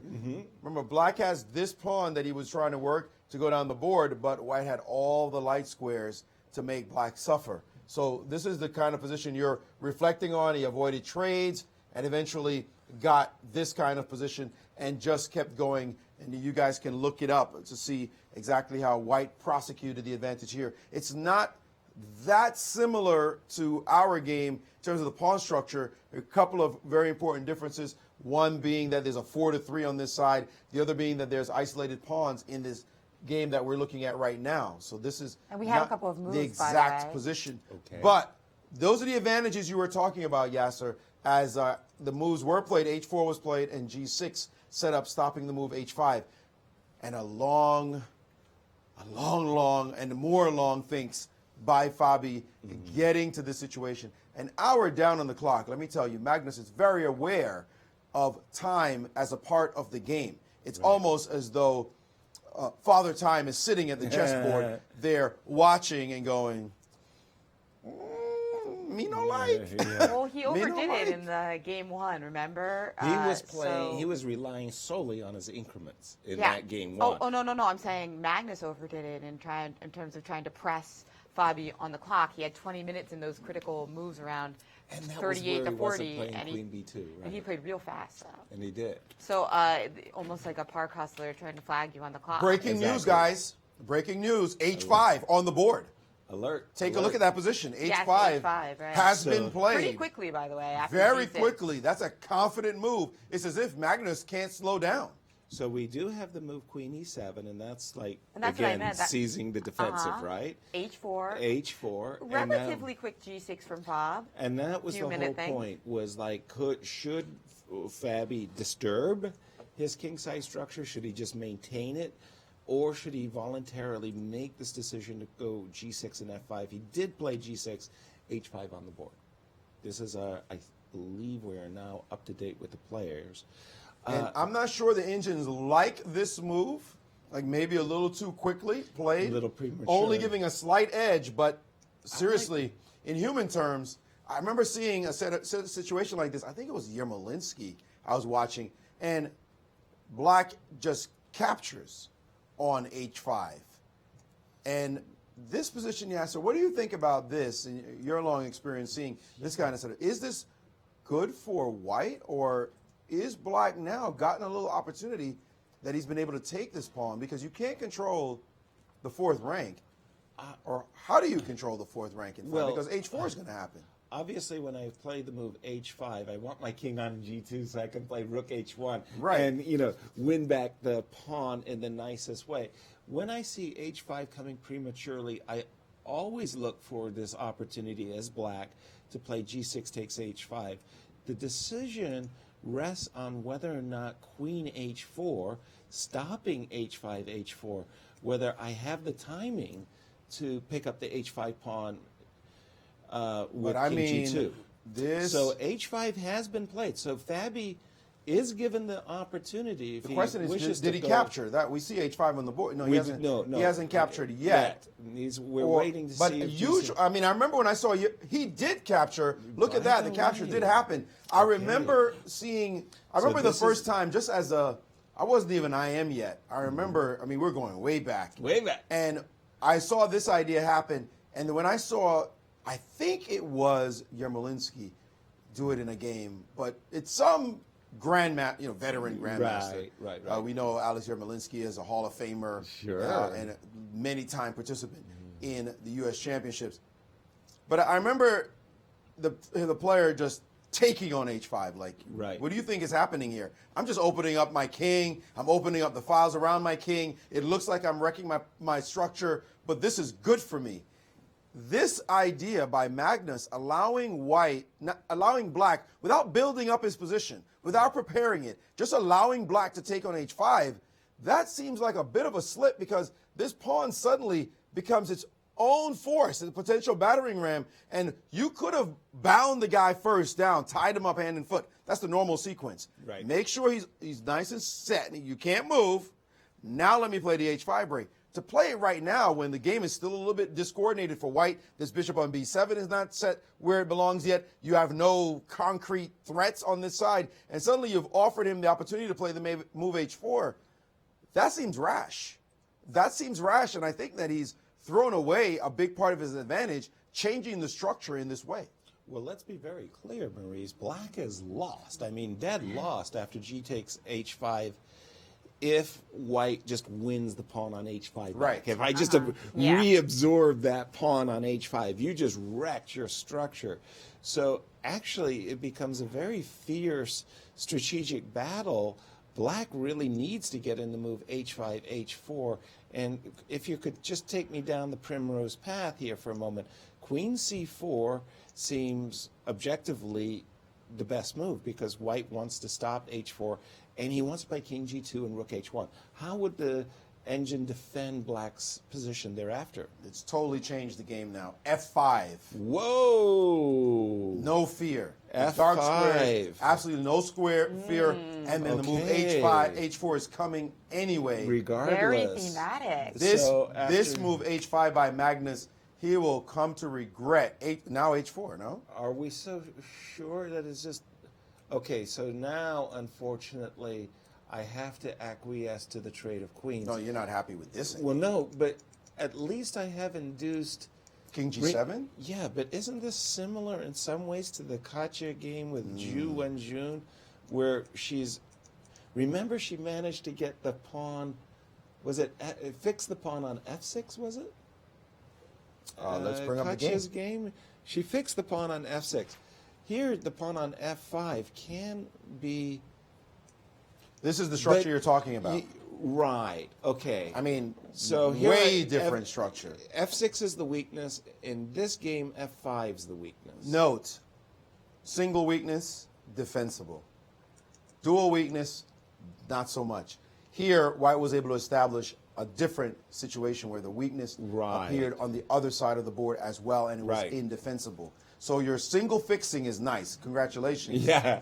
But yeah. you're going to have to create another weakness because I'm going to defend That's the first right. one. That's so right. that's the difference between this ending, where there were more weaknesses in this position than they are on that chessboard I'm looking at right there. Right. That doesn't seem weak enough for you to win. I mean, congratulations, you got that, but Yeah. tiny enough. If that's the now I don't think. If you tell me now in that position, what do I want in the Jen's Armageddon question? Switch it back. If I draw with black, I win. No. Give me that one now to Right. try to hold. The one with the queens off. Right. That one's a different one. The one that we just had when I was suffering with all those pieces on the board. Yeah. Oh my goodness, both of us agree we're gonna make this guy suffer forever with white. By the way, But for him to jump And into queen this c4 was position. played. queen c4, and we're Got expecting it on the now board. f5. F5. Because he knows h4 is coming out. If f5 happens, why did he let the change? Exactly. I mean, By it's the like way- Magnus can't slow down. It's very reminiscent of game one where Fabi's time pressure seemed to speed Magnus up. And he erred. One of the things that, Magnus is fantastic. I mean, awesome in squeezing out these advantages and turning them into victories. And one of the reasons he's able to do that so well is his extraordinary patience. He really does sit on the opponent. And something very strange about this quick h4, h5, which he didn't prepare patiently with king g2 and rook h1, but he just went for it.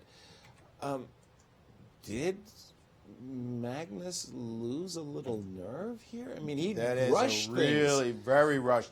By the way, Wow. another variation Yes. other than f5. Other than f5. Take a look at rook d1. Rook takes d1. Well, Rook this is a takes very forcing line. Yes. And now bishop takes on e3. No. Uh-huh. Seriously? Let's try it. Okay, so Takes check. King g2. g2. And now h4. Now h4. Ooh. Because queen takes obviously runs into queen e2 check, Yes. picking off the rook.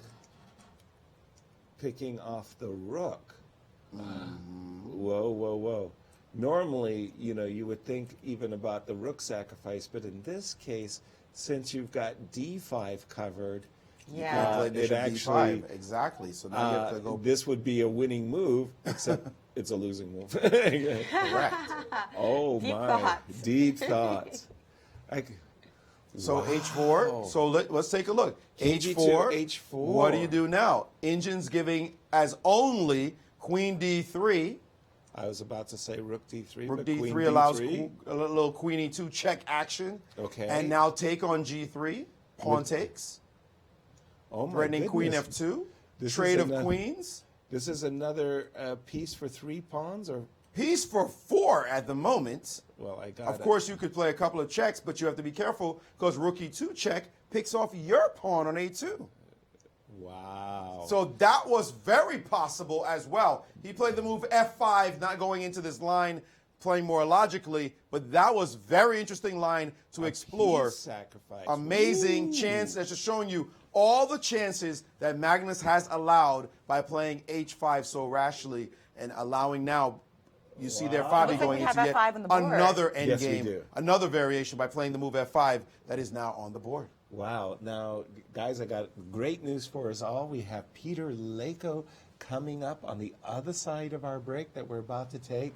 And the position for Fabi has improved greatly thanks to this G takes H5. And F5. So we'll be back in just a few minutes, and then we're going to bring on World Chess Championship challenger Peter Leko to get his thoughts on Magnus's edge or lack thereof. Ooh.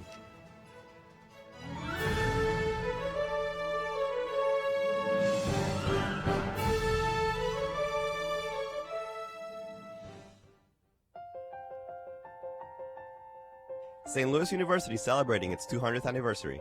Offering world-class education in the heart of St. Louis, SLU attracts students and professors from around the globe. In 2015, SLU partnered with the St. Louis Chess Club to start a top-tiered collegiate chess team. On the very first year of the team's inception, SLU obtained second-best university at the Pan American Intercollegiate Chess Championships. Higher purpose, greater good. St. Louis University. You may have heard about St. Louis's world-class museums. Art, history, science, even magic. But you may not know we have an entire museum dedicated to play, with a 10-story slide and a Ferris wheel on top. Don't let all this family fun slide by you. Whose kids it is? St. Lou is always exploring. Anybody?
Hello and welcome back to our World Championship coverage, where we have Magnus Carlsen deadlocked against Fabiano Caruana. And this game looked so promising for Magnus, Yaz, but It really did, Jennifer. We've had 8 consecutive draws, matches tied 4-4. We thought Magnus had a really nice bishops of opposite color ending right here, and he very prematurely advanced his h-pawn without any preparation. And furthermore, bishop f3, this seemed to me his last opportunity of getting any advantage was to play king g2. He played bishop f3, allowing this move h4, and I think that Fabi is going to be really, really happy to get this position. But Jennifer, I wanted to say we have a very special guest all the way from Hungary, Grandmaster Peter Leko, former World Chess Champion challenger, is on the phone, ready to join us. welcome to the show. Thank you for coming back. We had so much fun with you yesterday. Thanks a lot. Yes. Hi, Jennifer, and hi, Yasser. Hi, Peter. Maurice also, thank you so much for agreeing to come back to back. I know I've been harassing you, but you're most kind. Yeah, thanks a lot also for the invitation. Your impressions of the game so far, Peter?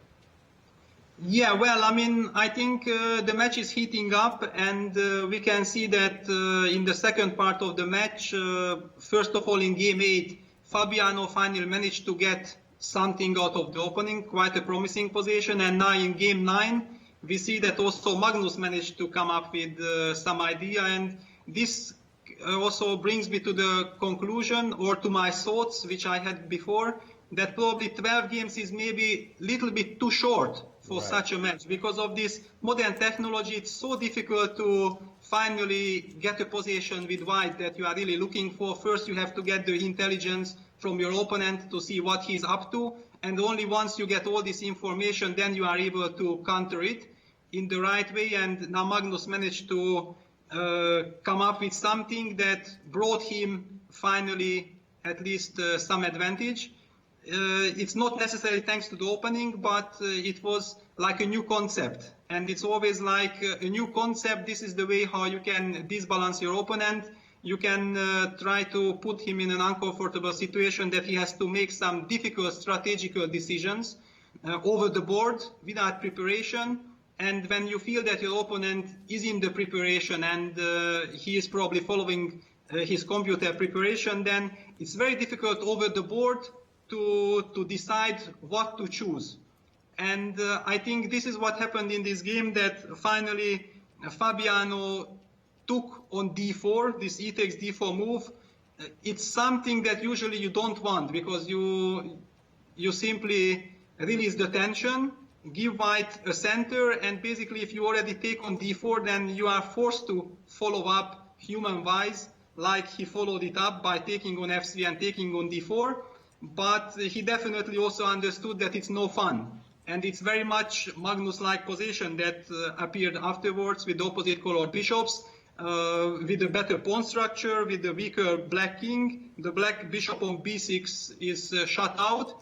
But I quickly consulted the engine just so that I'm a little bit into what computer is suggesting. But I would like to mention that the computer is misleading here quite a lot, because humanly, when you see this position with the opposite colored bishops, once you have stabilized your pawn structure, you feel like, yes, black wants to go g6, king g7, trade the rook on d1, and try to change the second rook on d8. And you feel like if black manages to exchange both rooks, then even if your advantage is maybe there, it might just be symbolic, and black will survive. So how to approach this position? In this sense, h4, g6, and Magnus playing h5 is kind of understandable. I only wonder whether because he made this h5 move quite quickly, did he miss this f5 idea that Fabi came up with? Yeah, because after g takes h5, queen c4, if black would have not been able to push f5 with the idea to go h5, h4, then black's pawn structure would be severely damaged, and white's push of h4, h5 would be completely justified. And that brought me to think about what happens if white would, instead of h5, first prepare this with king g2. So let's just come back to this position. Yeah, if white goes here, king g2. Now black faces a problem that if he exchanges on d1, rook takes d1, rook takes d1, rook d8, which he would like to do, then white can take on d8, queen takes d8, and enter with the queen on f7, which is an incredibly unpleasant move. And now the king is cut to the corner, all kind of mating nets are there, and white will have some h4, h5 breaks. So this is definitely not black ones, and now we see that the bishop on b6 is completely out of the game. So black is basically forced to play king g7 before taking on d1. So it's a strategical position. Nevertheless, it all depends on perfect timing, because now black goes king g7. Now, for example, white goes h5, would be very, very logical. Now black takes on d1, rook takes d1, and rook d8. And I think this is the position which Magnus had to consider. And now the question is, do you exchange the rooks, but you already can't enter to f7 with the queen? And then you might feel that, yes, okay, let's just try to take on d8 first. Rook to d8, queen to d8, and queen e6. I think it's very important to mention here that white should keep the h5 pawn, because white still has this idea of h5, h6 and some moment, which bothers black. So, for example, some f5, queen f6 defense is not possible due to h6. And those small details can really be unpleasant to deal with for black. Nevertheless, it's such a position that if, for example, white goes for this line and black comes up with some very precise defensive move here, then we will heavily criticize white that why did he prematurely change both rooks? It was clear that he should have kept them on or tried to play h5 first. So it's not an easy position at all to decide over the board. And that brings us to this position, after rook takes d1, rook takes d1, rook d8. This is, I think, a very important position. Rook takes d1, rook d1, rook d8. Rook h1 is a very natural move. Exactly, it's the ambitious move. However, the problem with rook h1 that it allows rook d2 counterplay.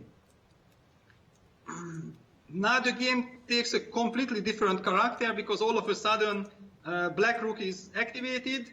However, here white can play h6 check, king f8. Now the e3 pawn is hanging. There is no other way than rook e1, this passive move to protecting the pawn on e3.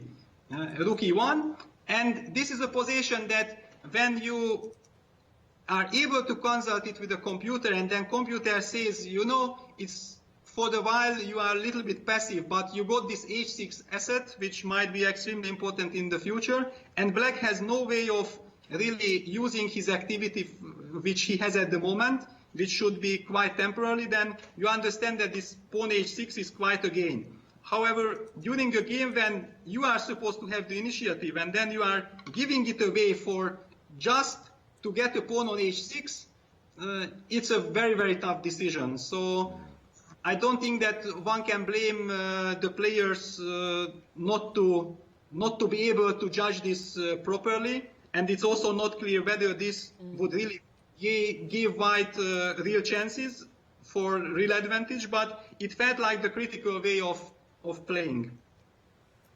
Lovely insight there, Peter, into the position.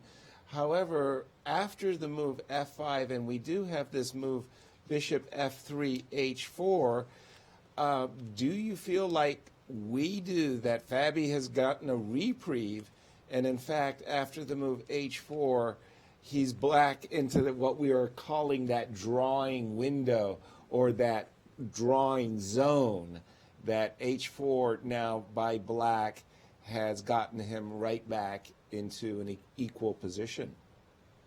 Yeah, kind of. Okay, completely equal, I'm not sure yet, but definitely h4 is the problem. Now what comes to mind, can white play g3, g4? Maybe computers are just laughing at this move, but I mean, over the board, it's one move that you might consider that if I'm able to play g4 and change the g pawn for the f pawn and guarantee a safety for the white king, then this e3 f2 pawns might prove to be very strong in long terms. The double h pawn might not be so effective. However, it feels that black should have enough direct counterplay on the g file. But if white is not able to play g4 and he is kind of forced to capture on h4, then I do feel like black is very, very close to equality, or at least his position to defend it's certainly much easier than it was few moves before. Yeah, well, okay. So it really, in your determination, boils down to the salient question: can white play the move g4 and end up with the two connected pass pawns of f2, e3? My first concern would be, am I exposing my king prematurely with the move g4? So let me just ask Maurice. G4, Maurice, no dangers for white? No danger, no mating danger? ideas. Okay, so Instinct G4 is just fine. So your instinct is correct, Peter, that G4 is the most challenging. How would you see the game developing here on after G4? Because that is the most challenging. Well, basically my feeling is that if Magnus has already played h5, I somehow cannot really believe that he missed this f5, h4 idea. But on the other hand, I also cannot really believe that voluntarily from that position, deciding between king g2 and play that we already have seen before or analyzed, voluntarily go for this g4 stuff. I mean, but if you are taking on h4, you kind of feel that you are giving up on advantage. Nevertheless, after g3, g4, things might also get out of control for you. I'm very, very interested to see how Magnus will deal with this position now. And he's thinking he's going into a deep think here, so obviously One of he's his quite longest, conflicted. yeah, one of his longest thinks of the game, Magnus. We've been mentioning this, Peter, quite some time ago already, is the fact that Fabiano got himself way behind on the clock, and in practical play, you're always encouraged when you see your opponent really burning a lot of his time. Yeah, definitely. I mean, but this is the point nowadays in modern chess to come up with a new concept, because it's obvious that you can never refute the the opening of your opponent, but try to pose some practical problems which makes him forced to burn time, and this time might be of really importance later on in the game. We have also seen it in Fabiano versus Magnus in game 8, that their Magnus was kind of 1 hour behind on the clock. However, one should also mention one thing, that usually when you are playing your preparation and you are finally getting a better position, and you know that probably you are better, however, it's far from obvious, then it's very difficult to enter the game with exactly the same concentration like if you would be the one who would be slowly getting this position. It's kind of like getting from 0 to 100 with a car engine. It's not so simple. And on the other hand, the guy who is already kind of facing the problems for quite some time, he's very sharp. He understands that he cannot afford to make just one slight mistake, because the position will get out of control. So he's extremely focused already. And whenever you kind of little bit hesitant, you give the opponent the chance, who is having less time but already very seriously in the game, might come up with some very good defense and save the game. This actually often happens. I wanted to mention this. Right. By the way, a bit to our surprise, chagrin actually, we did see Rook takes G4, D8. but Rook takes D8 was played. Rook takes D8, Rook takes D8 is the position on the board, and now what? And now he must play H takes G4 essentially, because G takes H4, because Queen takes H4. Yes. Black is just smiling, happy to see this endgame. Trades, plays Rook down to D2, and suddenly it's Black for choice with all the activity. The Rook on the 7th, F4 can always happen, and your F2 pawn will be delicate. King is, of course, just dancing into the game for Black, And so this is not an acceptable position for Indeed. White. So he has to play G takes H4 and go into that line. And that's what we got. And we do have rook takes d8, rook takes d8, as you were just mentioning, g3 takes h4. And when White played h4, h5, pardon me, I'm pretty sure he wasn't intent on getting this structure. I'm with Peter 100%. And Peter, I think is Peter G3, still on the line? G4, absolutely. Peter's Peter, still with us. were you absolutely shocked as we were that H5 was played? I mean, I understand that it's not. There are different things to think about, but even so, it seemed like it was the kind of position where, as White, you'd build and build and milk and look for your chances, as opposed to just instantly play H5. Because concretely, if Black can get in takes and H4, he's going to get counterplay. Yeah, to be honest, I felt like H4, H5 is justified only in the case when you spend enough time and you make sure that among the choices you finally decided to stick with it. But it felt to me like H4, H5, I'm not 100% sure, but was played quite quickly by Magnus. It was. Maybe it was also kind of the idea to put as much pressure on Fabi as possible. On the other hand, also Fabiano might have already noticed the danger of White pawn getting to H6. So he might have even just in general conclusion come up with this decision that he will eliminate this H pawn if it advances to H5 directly. And he has foreseen this F5, H4 idea, which maybe Magnus had missed. I mean, it's possible, because the position looks like it's completely static. Black cannot really do anything. White is calling the shots. And you might feel that after H5, G takes H5 never going to work. And you just play it. And once you play it, you realize that, oh my God, he can take and go F5. And then I cannot stop H4. What I'm going to do? Because the way the game continued by seeing that Magnus spent a lot of time later on of capturing on D8 and on H4, it shows that it was definitely not his intention. Exactly. Peter, one of the things that really has struck us is this, I don't even know how to describe it. It's like when the players get an advantage, something that they can really chew on, like that game 8, we then see a hesitant move. In one case by Caruana, where he plays H2, H3, and in game 1, where Magnus does not play Rook G8 and G3, or Queen G7, or Queen G7 to B2, easy entry into the position. So it's sort of like when the players are getting advantages, it's almost like they don't want to spoil it, and their caution or hesitancy throws away the advantage that they've built up. Yeah, I mean, this also shows how complex chess is. I mean, getting a position where you are happy and you have the advantages on this level already extremely difficult to get. So finally, when you get it, you kind of maybe also relax a little bit. You are too happy that, wow, finally it worked. And just for a second you relax and your advantage is gone. Right. It's extremely tensed.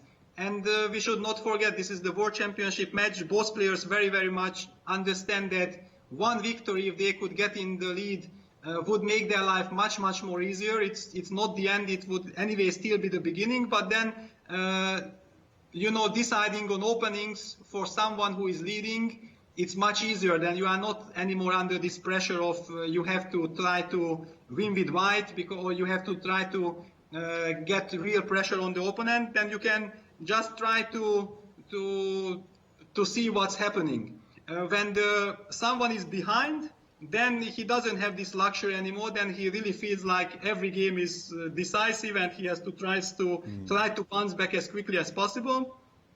So there is a lot of mind games going on. Maybe the players are also a little bit kind of afraid of winning, because it's. They know how important it is, and you really want it. And when you really want something, then you might lose a little bit the focus of the game. You start thinking about the result, and you start thinking during the game that how nice it would be. because I actually have no idea what I'm going to do in the next game with white, and then it's already not a problem. And once you just a little bit get distracted by any thoughts like that, can actually influence your next decision at the board.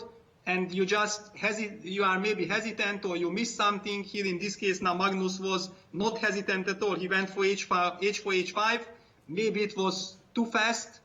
He should have prepared it better. It's you never know when this exact momentum is coming in the game. That's another problem. For us, it's very easy because we are following it with engine, and then we see that the evaluation is changing. So that was the critical moment. Over the board, you don't know that. You feel like you have an advantage, so let's nicely build it up. But they are so strong that whenever they get a little bit of chance, they already kind of defend also the very, very unpleasant positions. Right.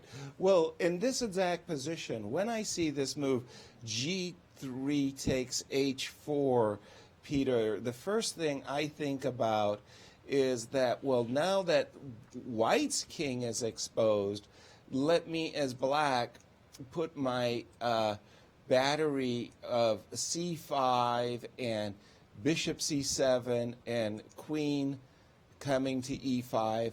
Let me try to take advantage of the fact that this pawn on G3 is, you know, in a sense, exposed or opened up the dark squares. And after, I don't know, maybe you have your own thoughts, I'm thinking that C5, bishop E7, bring that passive bishop that's been sitting on B6 bothering nobody, try to bring it into the game and force an attack, or try to achieve an attack against White's position.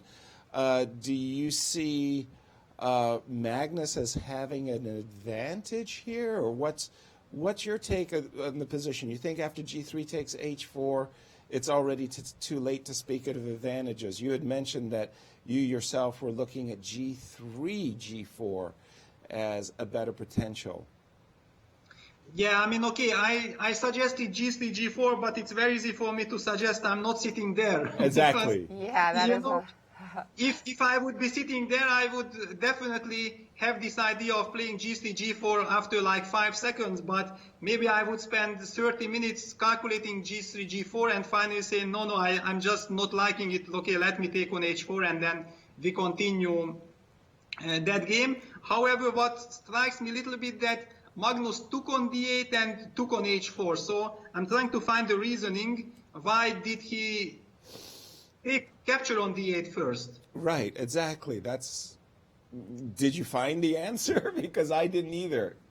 No, but maybe it actually doesn't really matter, because it seems like anyway White will have to trade the rooks.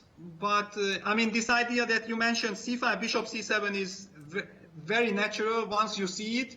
I had different idea. I was considering bishop B6 to C5 and to D6. I mean, that was the move that came to my mind. However, when you suggested C5, which came as a shock to me, because it felt like anti-positional with bishop on B6 to even consider this move C5. But once you get bishop C7 and queen E5, then it's clear that C5 is also a good move. Right. We have also looked at your idea of bishop B6, C5 and other positions as a way of getting the bishop to D6 and on this diagonal. Maurice, you had a question. A few points to just interject with, Peter. As you mentioned, you wondered why he traded. If he took on H4 immediately, he did have a bit of a problem with this idea, rook G8 check, and you have to be very careful. The move King H1, which looks entirely natural here, suddenly gets met by this move F4. F4 wow. Changes everything, and suddenly black is winning. The game is over. Not even funny what's going to happen, because the H4 pawn is hanging in this position, and if queen takes on F4, suddenly rook F8 shows up. Your bishop is hanging, the H pawn is hanging. That is rook DF8, the rook you didn't trade off. Right. Rook DF8 shows up, hitting the queen and the bishop and getting ready to pick off H4. And we should make a point after F4, if you try to save yourself with queen to C3 check, suddenly the move rook D4, should have traded that rook off, shows up as well. Spectacular move, with the problem being queen takes H4, mate is on the board. So get rid of that rook so the guy has no chances whatsoever. It looks like that's why the trade occurred. Thank you, Maurice. That definitely clears the cobwebs because it goes to show there is some poison. I mean, which makes sense because White's king has been exposed after G3 takes H4, which is, once again, why we see in the game, in the game, G3 takes H4 was played. And these ideas, and Rook G8 check was played. Ideas like G8 check was played. Rook G8 check, but now an idea like trying to block on the protection of C4 to H4 is just not that powerful because if we play Rook G4, Bishop. After your king moves, if you play Rook G4. King H1, like Rook G4 now, Jen? Yeah. We can just take it, right? Exactly. Yeah, and there's no great follow-up. You're missing a rook.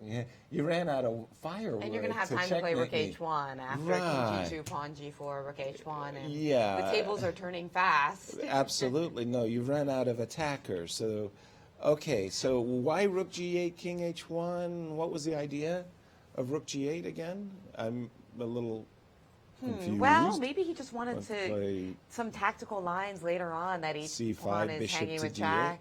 Maybe Queen G7. Maybe trying to get F4 in some position and the pawn on H4 is looking in Jack. That is the thematic idea in this position, to be able to play F4 at some point. We saw the tactics show up there. Rook G8 is one way of doing it. He's going to play Rook G8 check, and Rook F8 is going to happen quite shortly. We should point out that instead of Rook G8, he could have also played Queen E5. The engine gives this control the diagonal, which looks like a positional move, but also with the very concrete threat of playing the move F4 and wrecking the white pawn structure, going into an endgame where those pawns are indefensible, and prying open this diagonal for the bishop. For example, if you play a move like Rook to D1, you get that on the board, Rook to D1, he could start with this check, King F1, and still play F4 here. Looking again to open up this game. So no longer a free roll. Takes, Rook F8. You can't guard the pawn. The rook's coming in. There's just easy, no worries for black in this position. So this F4 move is the theme. It's always pawn breaks. The position can change all at once. The pawn breaks keep coming back. What's the pawn break that you need? And the one that black needs now is this F4 move, and it will give him real chances. So Rook G8 with the idea of pushing the king away so you can play Rook F8, get this diagonal in control, and always get this F4 energy going. And that's why he played Rook G8. But Peter, before I let you go, I have one more question. Yesterday, you regaled us with your thoughts on the Sveshnikov, and there was some speculation in the next game. Considering Fabi got such a big edge on the open Sicilian, do you think Magnus will switch back to double king pawn? No, I don't think so. I mean, the problem of this idea of Fabiano with knight d5 was that I think it's very hard to repeat also for the white side. But this is already also some mind games going on. You don't know. I mean, now Magnus' team should focus fully on covering this knight d5 line, or they are already anticipating a new try from Fabi. Fabi's team. It's all kind of very, very messy. And what I find quite amusing by looking at these lines that Maurice showed with f5, f4, and also with the rook moves on rook d4 with attacking on h4, it resembles very much of the Sveshnikov. Fabiano is having that position, which usually, I played so many Sveshnikovs, and I know exactly that when white was trying to win, was trying to torture you, and then was trying to win on the queen side, then many times black opened up something on the king side, and the dark square bishop, which was supposed to be the bad bishop, was finally the winning piece. Mm-hmm. And the position with f5, f4 is exactly based on this concept of opening up the bishop. That's also how I came up with this g3, g4 idea. I wanted to get rid of this f-pawn, because if I keep exchange the f5 pawn for the g3 or g4 pawn, then I keep my structure intact. My pawn f2 and e3 can only be changed by some bishop sacrifice, which is with little material never the case. So, yeah, strategically speaking, this g3, g4 would be the move to potentially pose black problems, but it's also kind of a pawn sacrifice. So you never know, and the black king is anyway feeling safe. I mean, black would probably take on g4, put the queen on f6, always having counterplay against the f2 pawn, and probably it's anyway nothing. Very good. Peter, a very important question for our viewers, of course, is that, yes, that you were in the table tennis tournament, the ping pong tournament. I don't see the trophy behind you.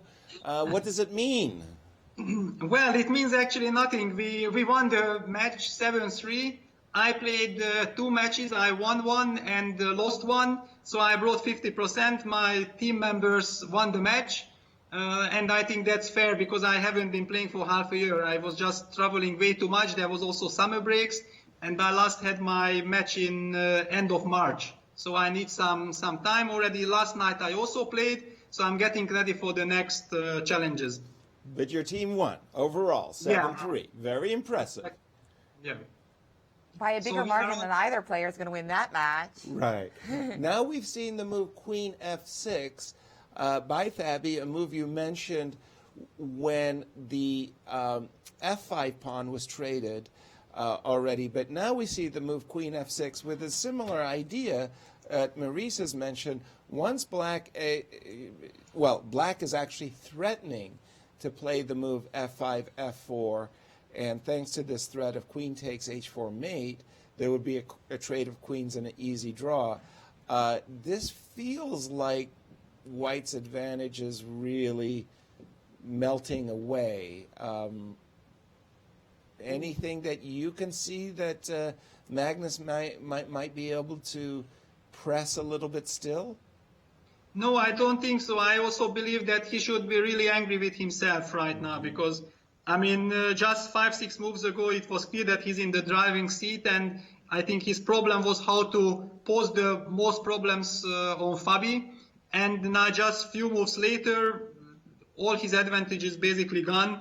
I already don't consider this position to be at all advantageous for white.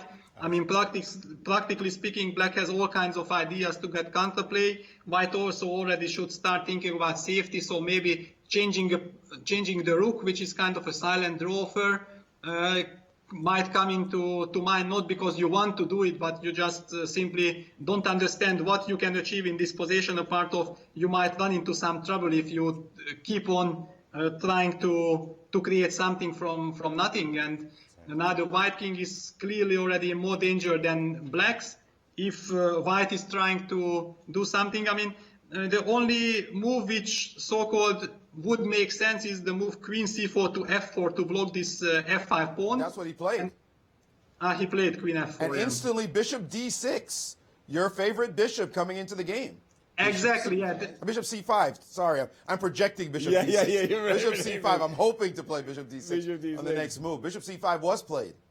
Yeah, exactly. And okay, that's what I thought, that queen f4 is the only principal move, but it's going to be met by bishop c5. And I don't really believe that white can just play chess and do a bishop d6. So the rook trade with rook g1 would be extremely logical now after bishop c5, because otherwise, white is just running some risk which he doesn't really want. Because if something goes wrong, it might be just completely lost. It's not like you can slowly torture your opponent.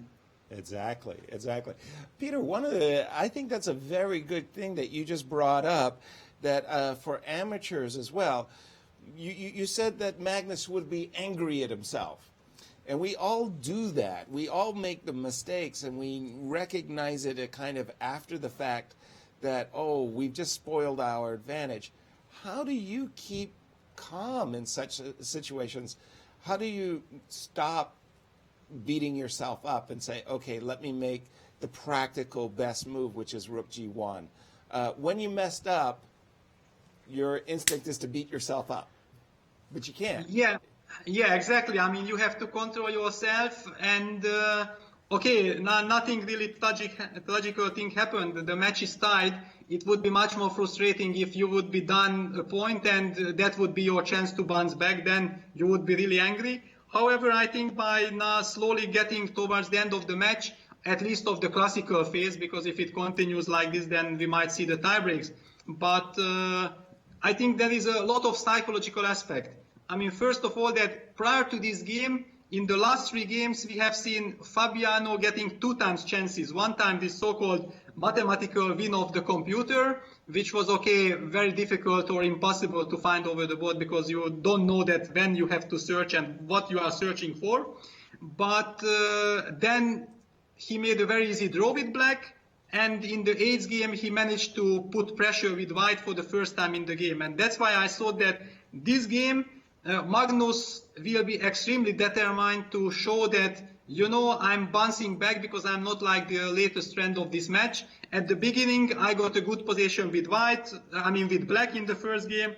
After, okay, you kind of equalized, but I was calling the shots in the first games. And then suddenly towards the 6, 7, 8 game, it kind of shifted towards Fabiano. And believe me that when you are getting some unpleasant positions, to defend them, you might just say after the game that, yeah, it's very nice that I defended them, but during the game you are losing so much energy and so much nerves because you are facing this feeling that what happens if I'm losing? Mm-hmm. Of course, you have to push it away because you don't have the luxury with an unpleasant or bad position to think about anything else than the position, but it's kind of still there in back of your head. So I think Magnus was very pleased that finally in game 9 he showed that, yeah, and I'm also able to come up with idea and I'm putting my opponent under pressure. And once he got it, then letting it slip so easily, I think this is really frustrating because it was not kind of a psychological moment to show that, you know, okay, it's the last games. Whenever you play with black, you will be tortured. So it also puts a lot of pressure on the opponent because in the beginning of the match, everybody was kind of very comfortable with black, so no problems with white if you don't get anything. But suddenly when you feel like, aha, maybe with black I will have some problems, then you really feel like with white I have to show something in order to not to lose the psychological battle also. Peter, I'm sorry, I don't want you to lose your thought, but I do want us to get the analysis, your opinion on this position, because the game is still going and Fabi's clearly in a lot of time pressure. It's not drawn yet, so let's not wax as though it has been drawn. The move Rook G8 was played. Fabi didn't play the most precise move by trading here and playing Bishop D6, still within drawing turns, but now Queen A4 threatening the A pawn and possibly Queen E8 is on the board. So there's a lot of play left in Fabi's time pressure. Really? Yeah. Okay. 12 minutes. 6 moves to make in 12 minutes for Fabi. Mm-hmm. Not real time trouble. Right, exactly. But what about the position? 30-second increment, it's not a real time trouble, but definitely you have to make up your mind how to continue in this position. And we have been claiming that the bishop on d6 is wonderful. It's wonderful for the ideas of mating attacks, but suddenly, yeah, now after the exchange of the rook, the a pawn is kind of now much more vulnerable, and a passer would be, of course, a real headache. The question is, what happens after f5, f4? Because that would be a very natural move to make. And I suppose we will have... Queen a7 is what the engine's giving, just ignoring that side of the board. To take the pawn on a7. And after f takes e3, what is happening? Queen takes e3, looks forced. Queen takes h4, I'm getting mated or? No, there's no mate. No. There's no mate. But okay, some queen c3 check, bishop d5 check, queen h. I mean, somehow there are some nasty checks coming, yeah, which I would prefer to avoid. Right. If your king gets knocked out of the bunker there, this bishop d5 check. It's still supposed to be equal, but it's not human equal. It's not totally comfortable. No, we don't like our king being molested. Yes. Yeah, then there is still life here, yeah. I was going to say, because I saw this move, Queen E8 check, as disturbing, how about just King G7? King G7, if you want to take the pawn on A7, I'll take the pawn on H4 and happily trade 1 for 1. Yeah, it should be, because, I mean, F5, F4 is hanging in the air anyway, and if once your king is out of danger and your queen can get back to f6 in safety, guarding the long diagonal, then this I mean, this A pawn takes ages to advance, and F5, F4 is immediately. I mean, I was not speaking about queen takes E7, queen takes H4 possibility. And then A4. Right, and then A4. Yeah, A4. And okay, if I'm gonna do F4 now. E4. E4, then okay, your bishop is blocked on F3. I'm somehow not. You're not impressed. But still, it's still a runaway A-pawn, though. He still has to make moves, even though he's not in severe time pressure. Ooh, but he still has to make moves. Queen D5 and bishop C5, or no, there's a queen takes C7 check, but I want to get that bishop to that diagonal. Yes, we're trying to shut down anything there. Down. But queen C5, he can still play maybe queen A8 to keep the game going. Yeah. Well, so the game lives on. It's not an easy. What? The game lives the game on. goes on. The game lives on. There's Yes, no question the about game that. This game is sharp right now. And especially as you pointed out, Maurice, with a Fabian time pressure, this is next few moves going to be very interesting. But Peter, we want to give you a big thank you for coming on the show again. And one last question, Fabi or Magnus, for the whole match. Well, I mean, basically, I have so much respect for both players. I'm really hoping for both of them to win. But if one of them will lose, I will feel really sad for the loser. So I'm not the right guy to ask this question. I'm always way too sentimental in this sense. I'm always on the side of the loser. But I think the match is fascinating. And the players are really giving their maximum. I mean, it's really extremely fighting chess. I mean, maybe when you see the result that there are way too many draws, you might simply draw the wrong conclusions. I mean, the players are fighting. In every game, both of them wants to get the maximum out of the games. Just they are simply too strong. And they are putting up way too much resistance and extremely good defense. Very difficult to win a game, but I mean, both deserve. Well, I'm very riveted too, Peter. Thank you so much for joining us again. Peter Leko, Grandmaster, At the former last World minute as well, Championship because we just challenger. asked him last night, and he agreed. So thank you so much, Peter. We appreciate it. Thank you. Yeah, thanks a lot also. Yeah, all the best. All the best. And Cheers. And we have a few moves on the board. Thank you. We have those moves. We have those moves that Fabi is going for. I was getting a little confused about whether it was analysis or reality. Oh, it's reality. So we did see we Queen guessed the A4. way the game's going to go, don't we, Jen? Well, Queen A4, how did it go? F4. Immediately. Correct. Queen A7 takes on E3. Queen takes. Has been played, and this is the game position. We're expecting the move Queen H4 to be played to recover the pawn, and this is the check, double check threat, which the king can sidestep and go to F8, and the Any game further checks? The king just keeps waltzing? keeps dancing, prancing, getting out of there. No danger of checkmate happening anytime soon. White is under his own bit of duress as well to watch out for. Wow. Okay, that's quite a surprise for me. I hate allowing my king getting molested like that. It's a lot of moves, though. Yeah, it's a lot of free moves, and you also get to move 40, and your king goes closer to the pawn on the other side, and it looks like a symmetrical position. It does, doesn't it? I mean, it's weird. It's like you flip the board. There's a mirror going on here. There's a exactly. C7, F2, and A2 and H7, yeah, and the bishops and the queens. It's a very interesting position. To be usually the king on B8 to complete the whole picture. The mirror reverse image, if you will. Yep. Fascinating.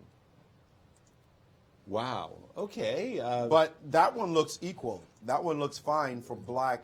And so he's here. He just has to establish that queen takes on H4 doesn't land him in any deep water. But if he does play it, then we will have what looks like another draw in this match because it's just way too close for blunders to happen. And he's got enough time now. There's a lot of give me moves. Keep checking me, please. There's a lot of free moves I get so I can get to that time control. So we're looking at this potential position after the checks, and it'll be move 39 when King F1 gets played after all those checks. Right. He'll have a couple more moves to make with a lot of time on his clock, will black, and really no danger of losing anymore in this very close ending. The A-pawn looks like it could be some possible pressure, and he has captured on H4. That has indeed occurred in the game. We're here, this position, looking game like position. Do you Caruana. agree, Yaz, that there's going to be very little chance for Magnus to milk here? Oh, no, Gosh, there's yeah, no Zero? chance. Zero chance. If Queen C3 and Bishop D5 doesn't produce some material advantage right away, draw. That's it. I mean, That's it's just it. dead, That's a draw. dead. 0-0-0. By the way, at least they can claim the record. That's what I'm saying. I think Kasparov and Anand will be happy to give up this record. And they'll be coming on the show as well to tell us. Because they hate being told or being cited every time. Well, one World Championship match started with 8 draws. Then it was Gary and Vichy. No, 8 games of futility is Exactly. what we They call don't wanna it. hear These that. guys don't want to fight at all. By the No. way, that was not a short 95. match. That was a 20 gamer. So Right. not a short match, not a feeling out period. It was really some exercise in futility, and they know it. They don't care. Of course, the next game, Anand won in style. Right. A game after that, Gary Kasparov's returned the favor. Preparation was unbelievable. Then 2 games later, the Dragon showed up and just blew poor Vichy off the board after he actually turned a draw down and blundered in that game. That's right. And then again, he got hit in another one. So that one will now be laid to rest. Nobody cares Exactly. about number 2. This one, 9 straight draws, and it's not because they were filling each other out, guys. Let's be very clear. Game 1, we could have not even had any records. Exactly. Game 1, bye, done, you're finished. Right. That would have happened. Fabi in game 8 Yep.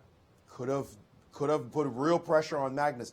This one, Magnus could have put some pressure on his opponent as well. Although, kudos to Fabi for guessing right, because he did get this out of Bishop takes F3 when everybody was saying, "Oh no, this is terrible for Black." By the way, A4 was played in Queen F6 by Fabi. So We do have some instead of moves. the Queen C3 check and Bishop So- D5 check line. So Queen C3 check and Bishop D5 Was rejected. lines that led nowhere have been replaced by A4. And why is that a good move? What's the diff? I can't take the pawn, or can I? I always have to ask the question. You could. Why can't I take the pawn? So now with Queen C3 what's check the and Bishop difference? D5. It just looks dangerous, but actually you survive. I mean, well, I took one rook pawn already, in this case the H pawn. Why can't I take another one? Because there's no Bishop C6 mate after Queen F6. Right. This is the whole point. This would be a wonderful and very thematic checkmate, except for one small problem, the bishop. Exactly. is- But Fabi did not take the pawn. He did not take the pawn. He played Queen F6. He just he played it close to the vest and played Queen F6 I mean, Queen takes was a draw. Queen takes A4 was a draw. on the spot. Done. right? If you're playing, unless you're playing for a win with Queen F6, Queen A4, the game there's nowhere anywhere to stop to do anything. So now we have to Okay. wonder: did he see that it was equal, or did he ghost and think there was some danger here? Well, by dead and done, you mean just take the perpetual check kind of thing with Queen H. Well, You mean take- Magnus would do that? You just play check and take your pawn, right? Like this, yeah? Mm-hmm. I don't know where I'm supposed to move my king, but let's just... It won't matter. Right. That's it. And that's it. That's And- the end. Queen can come Well- back to E8. Well, that is perplexing. I mean, that's just, you could just take a pawn and draw. Right. Instead, he preferred to move Queen F6, and obviously Magnus played his A pawn because he wants to move it all the way up the board, and eventually it's a girl. Promote the pawn. Hopefully he doesn't lose this game. Because that's after perplexing. Why after you not just just queen takes boom. pawn. And yeah. we were saying he had a lot of time on the clock, but it's not that much time on the clock. The more pressure on you, the less time you feel like you have. And Queen A4 was just a draw. Done. Now this move, Queen F6, there is a little bit of a move. A little bit. It's a ghost of a chance. Bishop to D1. Keep the pawn. Now we keep the Now pawn. we're going to protect the Bring our pawn. king yeah. over. We try to get this pawn down the board just a little. Right. It's not real. It's not real, but it's there. Mm-hmm. And Magnus will look to see whether or not he can keep something going in this position. It's still equal, but it's not dead equal.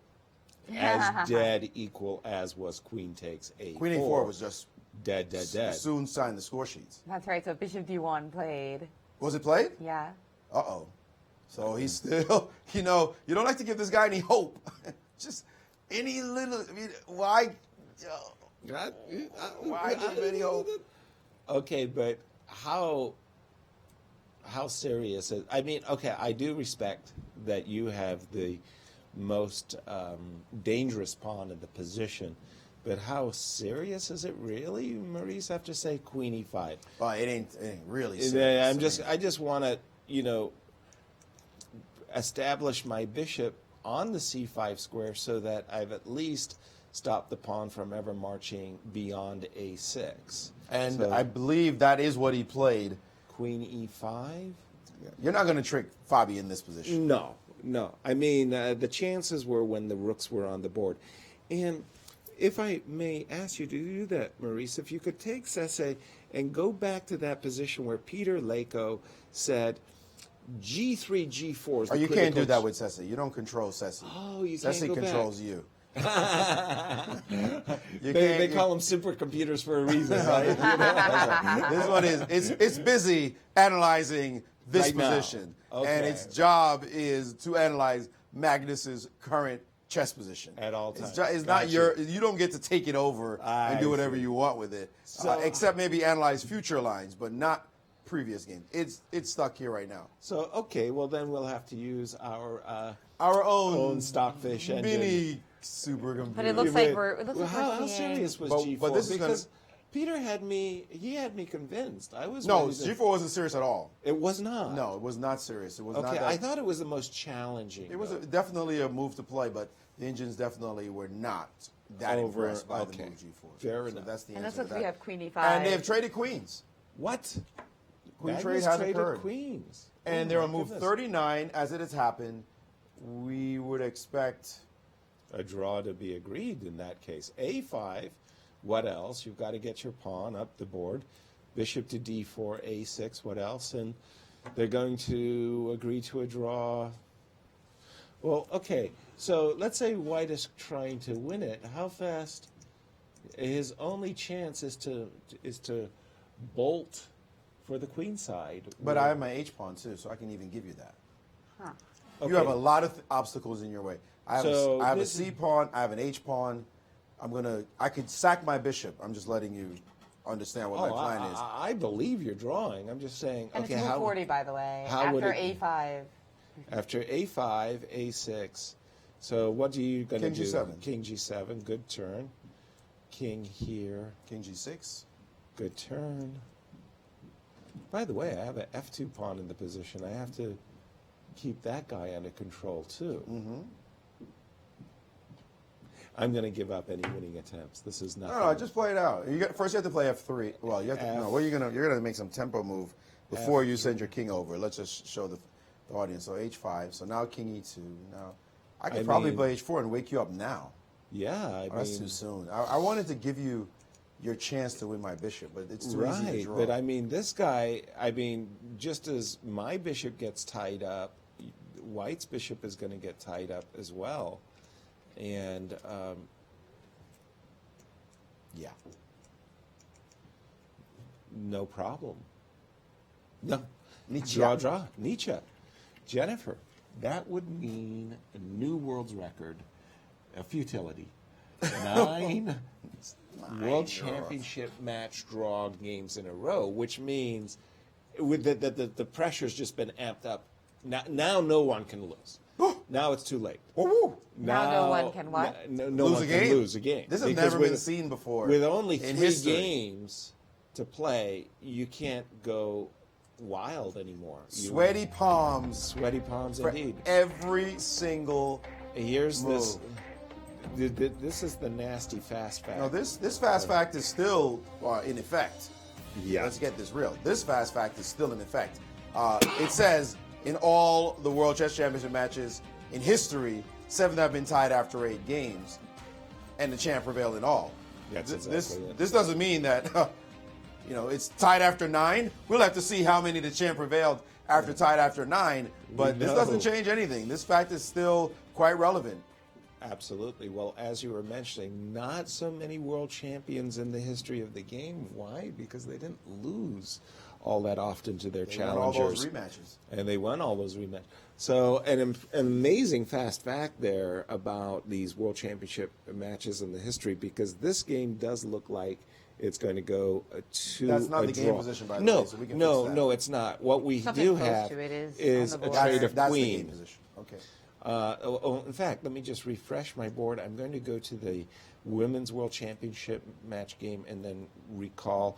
And by the way, the play, as expected, Magnus having some fun pushing his A-pawn up the board, and we saw that's the a move King draw. G7. By the way, let's spend a little time when Yes. the time comes to review the. We want to see this and make sure we call this, but when the time comes after this game, I would stick around because we're going to go over the game that was played today in the Women's World Championship match. Oh my God. What a game. Like, you wouldn't believe that game was unreal. Also ended in a draw where White had win after win after win in a crazy position. We're going to take a look at that after this is over because it is worth the viewing. So stick around for that. But in the meantime, we'll see how this game, we'll wait until this game wraps up. King G2, King F6, F4 all on the board. Well, I have to admire Zhu Wenjun using the Seirawan attack in the King's Indian. When she needs to bring out the win, she brings out the great ideas. And now the pressure's on as tomorrow she'll have black and Must-win situation win, as yeah, she's indeed. trailing in the match by a point. She needed to win today. She nearly got it. Boy. Oh, So close with so some close. beautiful moves. Oh, Sweet game. beautiful game. We will review that one. Bishop B6 played. Bishop B6 on the board. As we after see the there, move 2-1 F6. for Katerina Lino, just needing a draw with White tomorrow. That is 5 a.m. Central, 6 a.m. If you get up early, you got to get up and watch that one because these ladies have been in some. I thought it was dog 5 a.m. fight. Eastern. By the way, should It's 5 Kate a.m. Central. win? I thought it was Eastern. But That's what I've been watching. Oh, okay. Should Kate? Do you wake up to watch that, Jen? Because I've been up. I've been up some of the time. I've been up. I'm on an Okay. earlier schedule these days. Should Kate win, this would be a break in what has been pretty much a domination by the Chinese ladies. In recent years. In recent years. They are the ones who have been keeping the Women's World Championship title in China. And so for a lot of our Russian fans and for the Russian players, a lot of them are really hoping that Kate, and it will be her first Yes. Women's World Championship title. She was in the semifinals with 3 other players. All 3 other players had won the Women's World Championship, and she was the only one who hadn't. So some irony going on there. She showed heart, though, in her match against Pogonina, which I watched basically from start to finish. I could not. That one was just so unbelievable. I could not understand how one was a hit and then hit back and then boom and then hit him again. I mean, you were like, oh my Rock God, 'em, how sock is this 'em. happening? It was just knock down, get back up, knock the other person down. What a fight that was. And then she had to win the Armageddon game. And that was deep into an endgame as well. She showed so much heart. When you saw how much she fought in that one, you knew there was a champion's heart beating in that chest. And now she's showing it because Zhu Wenjun cruised to the finals. Absolutely. Cruised. 2 games minimum. She won 2-0, then she went 1.5, 1.5, 1.5, 1.5. Just easy waltz, no tie breaks, any day at all, and got here and then had to face this determined lady. And indeed, she could have won today, Zhu Wenjun, but she did not find it in herself to find those brilliant moves that would have knocked out her challenger. And now she's on the precipice of disaster, is about to lose her title. Absolutely. Okay, we do have one more move. King F3 has been played. We're in this bishops of opposite color ending. One of the ways that you might think you want to win is to bring your king all the way over to this side. Oops, I did something wrong. I apologize. I'll have to get a refresh. Over to you, Maurice. You know, your board. I'm going to tell you, It's funny, when I was looking at it, I'm going to say that my mind caused that to disappear. Right. Because when I was looking at it, I was got thinking, the smart board over there. no, I'm thinking, Yasser, what are you analyzing? Like, Yeah. this is so drawn. I understand. That it's as if it's like, don't look at that, please. No, Because this is okay. just drawn. You're just, our audience knows it. Everybody knows it. We're just waiting for these guys to finish this up. Right. There's no analysis needed for this position. Right. It's over. It's dead. And you're looking at this game position now. I had I'm wanted going to to update my board, and maybe something bad will happen to my board as well. Because, I mean, Yeah. this is a draw. This is a draw. Agreed. The Agreed. issue that's interesting about this now is, given how Fabi felt after Game 8, given how he felt during this game, during how Magnus felt after Game 8, and now how he feels with this result, talk about swings, the vicissitudes of the World Championship match. First, you feel happy, your guy feels depressed. Now it's flipped. I mean, it's all, to me, this whole match has been psychological. The whole thing just feels like it's not about the moves. They've had win after win. Well, okay, let me not overstate that, but there have been a couple of real opportunities to win.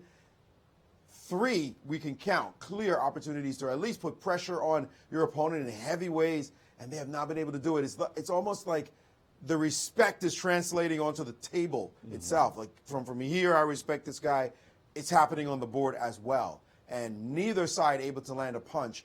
Every win now filled with tension. We now, after this game, will have a 3-game match with tie breaks to follow. That's what we have. In fact, with this game, we had what the ladies had, a 4-game match with tie breaks. Right. Right? That's exactly what they had.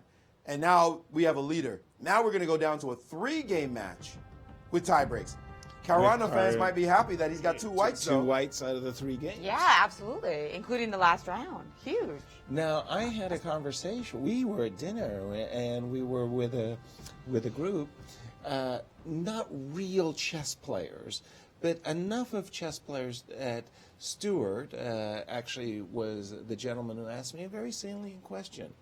He's saying, if Fabi felt himself to be the real underdog in the tiebreak, should he go all out in Game 12? Right, and we had a caller. What would that mean? How do you go all out? We've had callers ask that question as well, indeed. Question number 1, should he go all out? I guess it just Like, depends. put it all on the line. I mean, in the reply to the caller, I said, I think, and like Anand said, I think that the edge for Magnus might be a little bit overstated by a lot of the media. Sure. So I think, he has to be careful not to give himself more risk than edge. Yeah. So it would be tolerable if he thinks he's a 5% underdog, maybe, or 10% underdog in the tiebreak. It would be tolerable to give a 5 or 10 point negative in the game. For instance, what I'm saying is 45% chance to win, 55% chance to lose. Right. That would be good, right? If he thinks that it's around 60-40 in the tiebreak. Right. So you think that maybe it's time to ramp up the risk for Game 12? Just a little bit. What does risk mean? Because you don't want to. I'm sorry. But this is the thing. Back up. What does risk mean? How do you risk in that game? What is that? What form does that take? Is it a gambit? No. Wait, what does it mean? No. Okay. What does it mean? How do you take a risk? Okay, so let's imagine that. From the start. Here's the way I would interpret what I'm about to say. So here's Fabiano. We're in Game 12. Fabi has to win to avoid the tiebreak that we're all afraid of.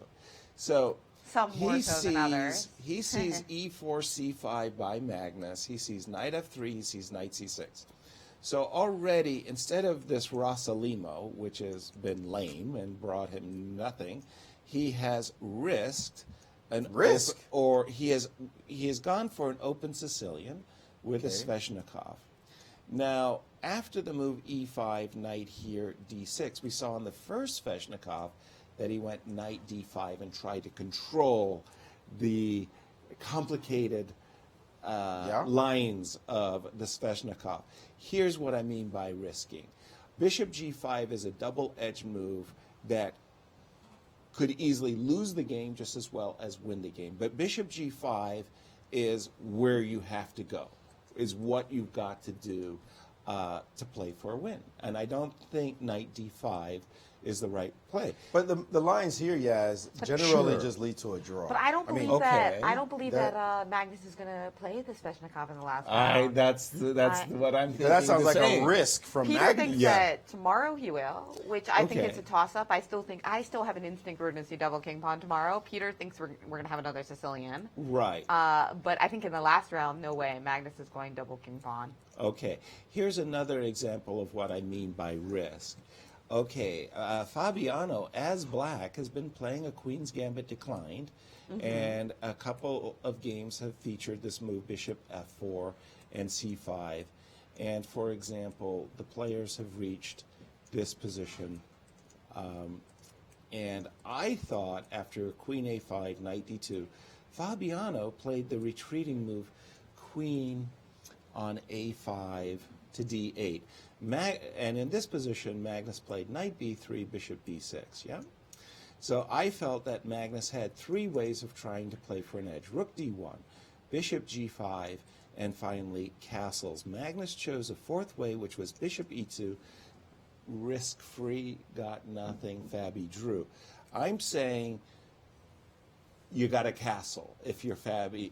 The roles are reversed. You're going to try to play for a win, right? You've got Right. You've That I got got. to. You've But got hold to on. accept the But most what challenging Hold on, way. hold on. What about hold e4 on. e5? What do you do about e4 e5? That's a I problem. like Hold that. on. real Again, problem. what you just said was the most. You said accept a risk. The most challenging. But Yasser, that's not a castles in that game. I get where you're trying to go with this, Right. but I'm going to challenge your example. Okay. In that game, he didn't castle because bishop b6 was a novelty by black. Sure. And he said he must have looked at castles. I don't know that I want to go for his preparation.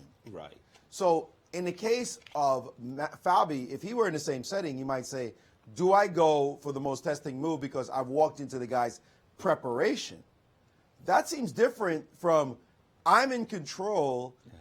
Do I go into my main preparation or a preparation that I think is risky? Like, you see what I'm saying? Because in that situation, he has the choice because you don't really know what the guy's got prepared, so you could back down.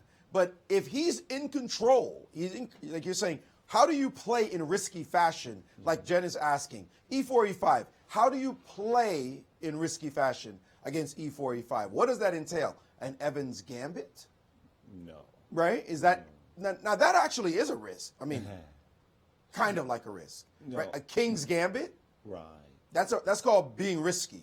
E4, e5. Let's just but it, No, that's not what I'm saying. No, what I'm saying is you take the most challenging situation, like castles in this setup that I have, like bishop g5 against a Sveshnikov. If I go e4, Magnus goes e5, and he plays a Zaitsev,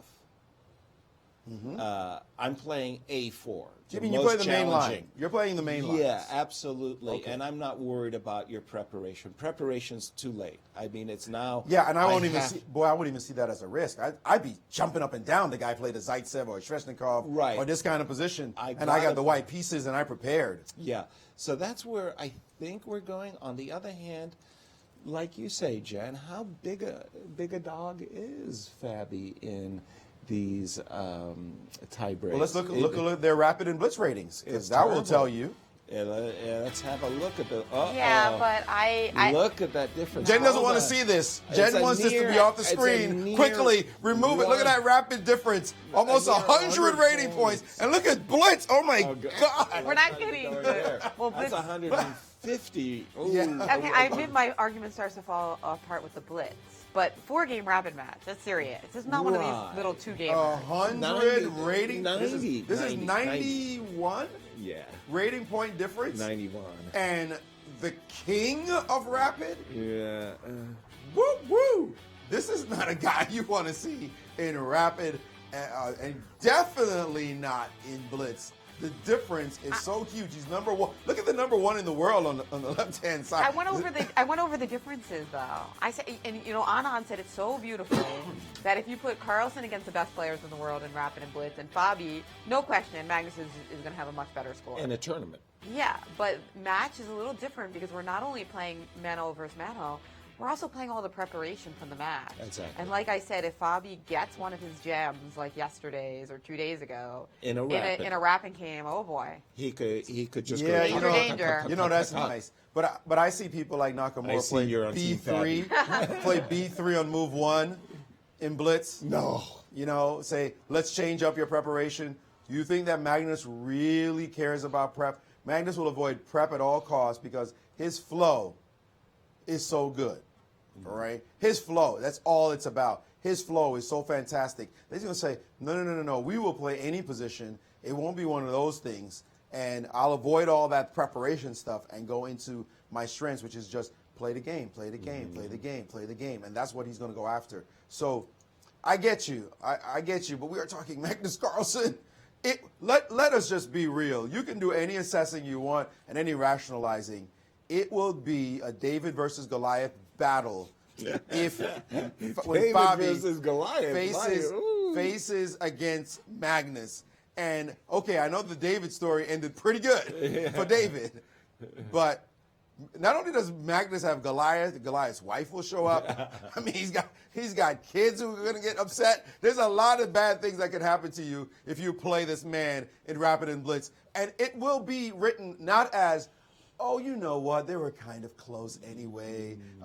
Fabi won the match. It will be written as an epic upset if he takes down Magnus in the tiebreak, which would be a great story. I mean, obviously, not for the Norwegians and not for Magnus, but for the world at large to see this takedown would be an epic story. That's right. And that's what we will have to call it as, not as, well, they're kind of close anyway. Wait for it. Well, we're waiting. But number first, 10 in the world. But there's Thanksgiving. Number 10 in the world in Rapid and number 18 in Blitz. Come on, Jen. That's pretty bad. Sorry. Hey, and there is the Blitz tiebreak. Until we get through the 4 Rapid games. That's true. Where he's still number 1. By 100. 25 with it's 91 points. What's that? I was saying 91. And before that, we got 2 whites for Fabi and just one white for Magnus, including tomorrow, Thanksgiving. Yes, Turkey Day. Yeah, that's right. We got Fabi with the white pieces. It's going to be really interesting to see how that opening goes, Yes. As everybody in the United States will be cooking, one eye on the turkey, one eye on the chess TV. Absolutely. And, well, I just got to ask you,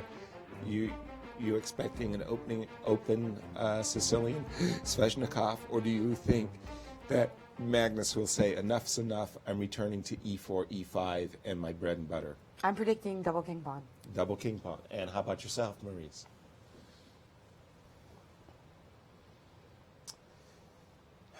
I hate predicting. No, you don't. You love it. But no, not openings. Oh, not openings. Just because obviously he prepared. He's got his first line, he's got his E5 line, and he's got something else. Right. Just in case something else. And so what is his state of mind going into this next game tomorrow? That's important. Because walking out of today, he might feel like, I let it go. This was some nonsense happened up in here, man.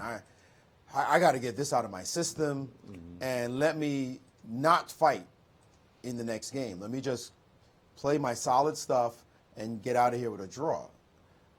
Or will he say, nah, let's just keep going at him, forget about today. That's, to me, where the state of mind I can't guess at. Yeah. And I just feel like he's going to feel disappointment today. They're still playing. Of course. I mean, what do you mean, of course? They're still playing to the point they're about to agree a draw, though. Yeah, but I mean, they've just been moving, and they could have drawn a long time ago, which to me suggests that Fabi is deciding he's not going to offer a draw because he's, slightly worse, which he's really not. But Magnus is saying, I'm not offering a draw either. Like, Magnus has got to be a little bit peeved right now. Like, yeah, I know it's a draw. I'm just going to keep trying. Whatever. You let us. Stupid game. I'm with Jen. I think Magnus really did have that game with the open Sveshnikov scared the bejesus out of him. I really think he's thought, oh my God, he's having too much fun. I'm not going to give my opponent that opportunity again. I think he goes back into his habitual shell of a double king pawn defense and says, I'll shut down the match till the tie breaks. Yeah, that will be the plan. Well, Whether it's successful or not, we will have to see. But what do you think? It's a Roy Lopez? Yes, And, yes. And a Breyer or one of the many defenses that Magnus can hide behind. He's done that it can his offer whole rich career. play. That's oh, not absolutely, absolutely. But I mean, not as sharp as the open Sicilian. Yeah, and then risky. the question is, how do you amp it up? The risk factor for white when your opponent is playing a closed Rui Lopez. I mean, you can talk about the Spanish torture all you want, but it's just, just little advantages here and over there and not big attacking opportunities. And by the way, I just got a news that it is finally over. And what was the result? The ninth draw in a row in Carlsen Caruana. Neither man can get the better of the other one so far. Lots of better positions, but no blood. Absolutely. Except at the football game. Well, Peter Leko, he just said it so well himself. Said these guys are too good. They're just not making mistakes, and that drawing zone. The drawing zone is just too big. Okay. They are making mistakes. Yeah, please. Let's. It's hard. Chess is hard. That's what Peter said. Yeah. Chess is hard. Yes, they're making mistakes, but if you don't find the right way, they'll come back like that. Right. And that's the problem. I'm making a mistake. You better knock me out, because if you don't play them knockout blows, then I'm defending, and then I'll find a way, and then suddenly your chances are gone. And that's what we're seeing. Because game one, Fabi was dead. Yeah. Completely. That's Game true. 8, Magnus was in deep trouble. Right. Couple of moves, and he would have been on the back foot crying. Right. This game, nice advantage, not winning, but by no means, but to give the guy an easy recipe with H5, just an easy recipe in this game where we're talking about right here. Just no patience, just played H5 quickly, just like that, and then just give a recipe of takes, an F5, and H4, and suddenly 3 moves later, it just took 3 moves. You played H5, and then 3 moves later, you're going, where's my advantage? What happened? I was supposed to have something here. So they're not playing perfectly, but what's happening is when the mistakes are made, that precise chess you've got to play. You mentioned this earlier, and of course, it's a different tension to this match.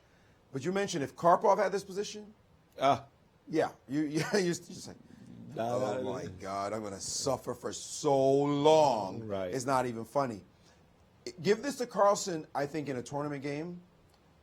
Second round of Norway chess. You're gonna suffer, or Singfield Cup.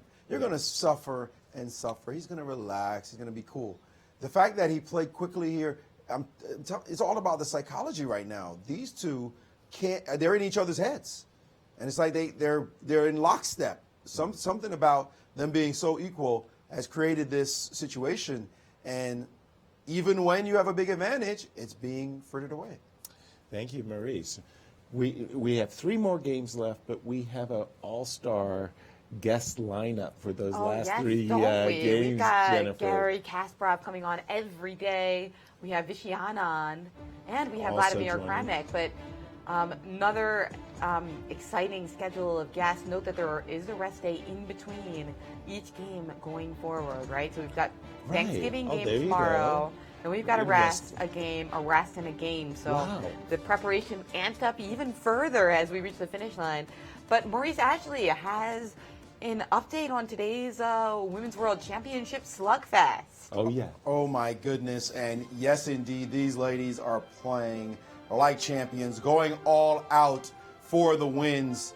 And we see that Katarina Lagno won game 2 to take the lead, and it was on Ju and Jun to try to win today. And I'd like you guys to take commentary as well, because this was so much fun to think about this particular game. Yasser, you talk about this system. Let's go here. Bishop D3. When I saw it, I thought, Yasser Seirawan. Yeah. This is one of your favorite systems. Tell us about this line, and where do you think things diverged in this position here? Well, for sure, Zhu Wenjun was in a situation where, talk about needing risk, she has to win with white. So she plays the system with the bishop g5 move, And what she did is she followed up with a pawn sacrifice. This move, knight takes d5, is a pawn sacrifice. If she recaptures with a pawn, c4 takes d5, she would find herself in a Benoni-style position. But the knight takes d5, g5, bishop g3, takes. She's clearly saying to her opponent, take my pawn. Which is what happened in the game. Boom. Pawn number 1, your rook's hanging. Rook b1 looks like auto. H4 sacrificing an exchange in that position. And her opponent, Katerina, said, you know what? Wait a minute. My king looks airy. I'm not giving up my bishop for some cheap rook. So she played g4 in that position. Let's keep following it on your board. Rook b1, bishop g7, and now castles just a straight pawn, but a lot of weaknesses on that side where that king is. So that gives white compensation. How much, we don't know. Rook e8, knight f4, and then all of a sudden c4 with no development. This one looked really dynamically scary. Like you're not developed at all playing moves like this. Opening up the position. And opening up the position. I don't believe in this kind of play. Bishop advisable. takes on c4, rook to e4, bishop back to d3, and now this move, rook e5. And this is where white said, okay, you know what? All my pieces are good. You still have a lack in development. The rules say open up the position if you're going to win the game. Let's go. F3, masterful move in this moment. H5 trying to hold the position down.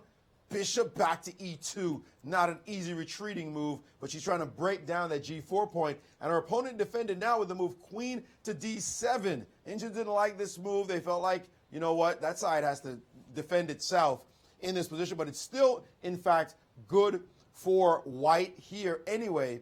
But queen d7 made it worse. After this move, queen d7, she played rook b4. And this is where she missed a juicy chance, folks. She could have taken on g4 here. And the line is so clear and so forcing. You see this rook? Okay. So this rook is under control of the bishop. And there's an interference move here, Jen, that just begs to be played. Check this out. This rook on f1, the dynamic play. Tuck.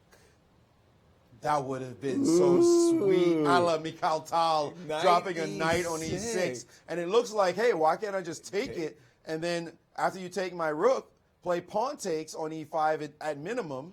Right. That so way you got you can, 2 pieces for a rook. 2 pieces for the rook. Give it up. Give it up.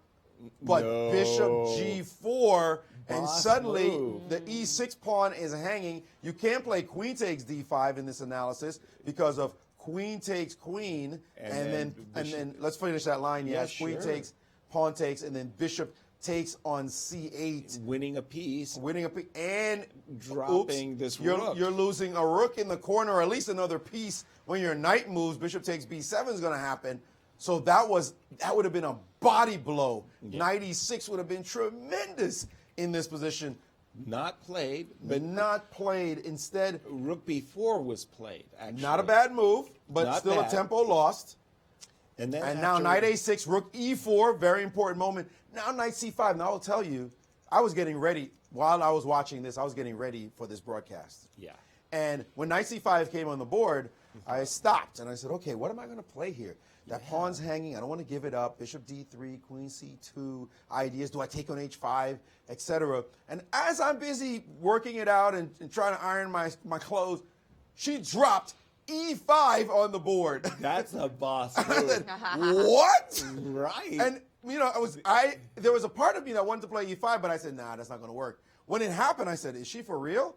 And then I started looking at it. I said, whoa, we got a player in the building. Yeah. E5, what a move. You can play 2 captures. She took with a pawn. If you play bishop takes on e5, then knight takes h5, and you can't take on g3 because the knight f6 fork coming quickly. Your bishop can't leave. And so you'd have to back up with the bishop, hightail it out of there, and suddenly white is taking over the game in that line with your bishop mired in the corner. You still haven't developed anything yet. It looks ratty in this position. Even moves like knight f6 might be considered. So e5 was a beastie move, and now d takes e5, and knight takes on h5. Suddenly the bishop is stuck, and you want to take it and win the e-pawn. Now in this position, she's playing knight e4, and she had to find a move, Yaz, that both of us... It was so sweet. So deep, so sweet. Again, just so instructive if she had found this move. The move d6. Very nice. Very d6? nice. The pawn is basically invulnerable. You cannot capture this pawn either with the queen or with the knight, because at the end of the day, there's knight g7 and bishop takes e5. Let's take a look at that. Let's take a look. If show the you fan. don't take the pawn, oh boy, then bishop c4 Oops. is showing up, and with the combination of rook on f1 and the bishop on c4 hitting f7, you're going down. You are. So I think we decided the best move was queen e6. Well, let's just show a couple of variations sure. so the fans can see it. Okay. If queen takes d6, as you then pointed that's out, easy. That's the Trade easy queens. one. Knight takes and knight takes g7. King takes g7. Oops. And bishop there e5 goes, check, and that's a piece and bye. So and that's all. Tie match. And if you go, well, I'm going to attack your bishop and attack your knight, yeah, but I'm going to retreat and defend both. I'm a piece up as well. Also, bishop e5 looked possible. Also there as well. possible.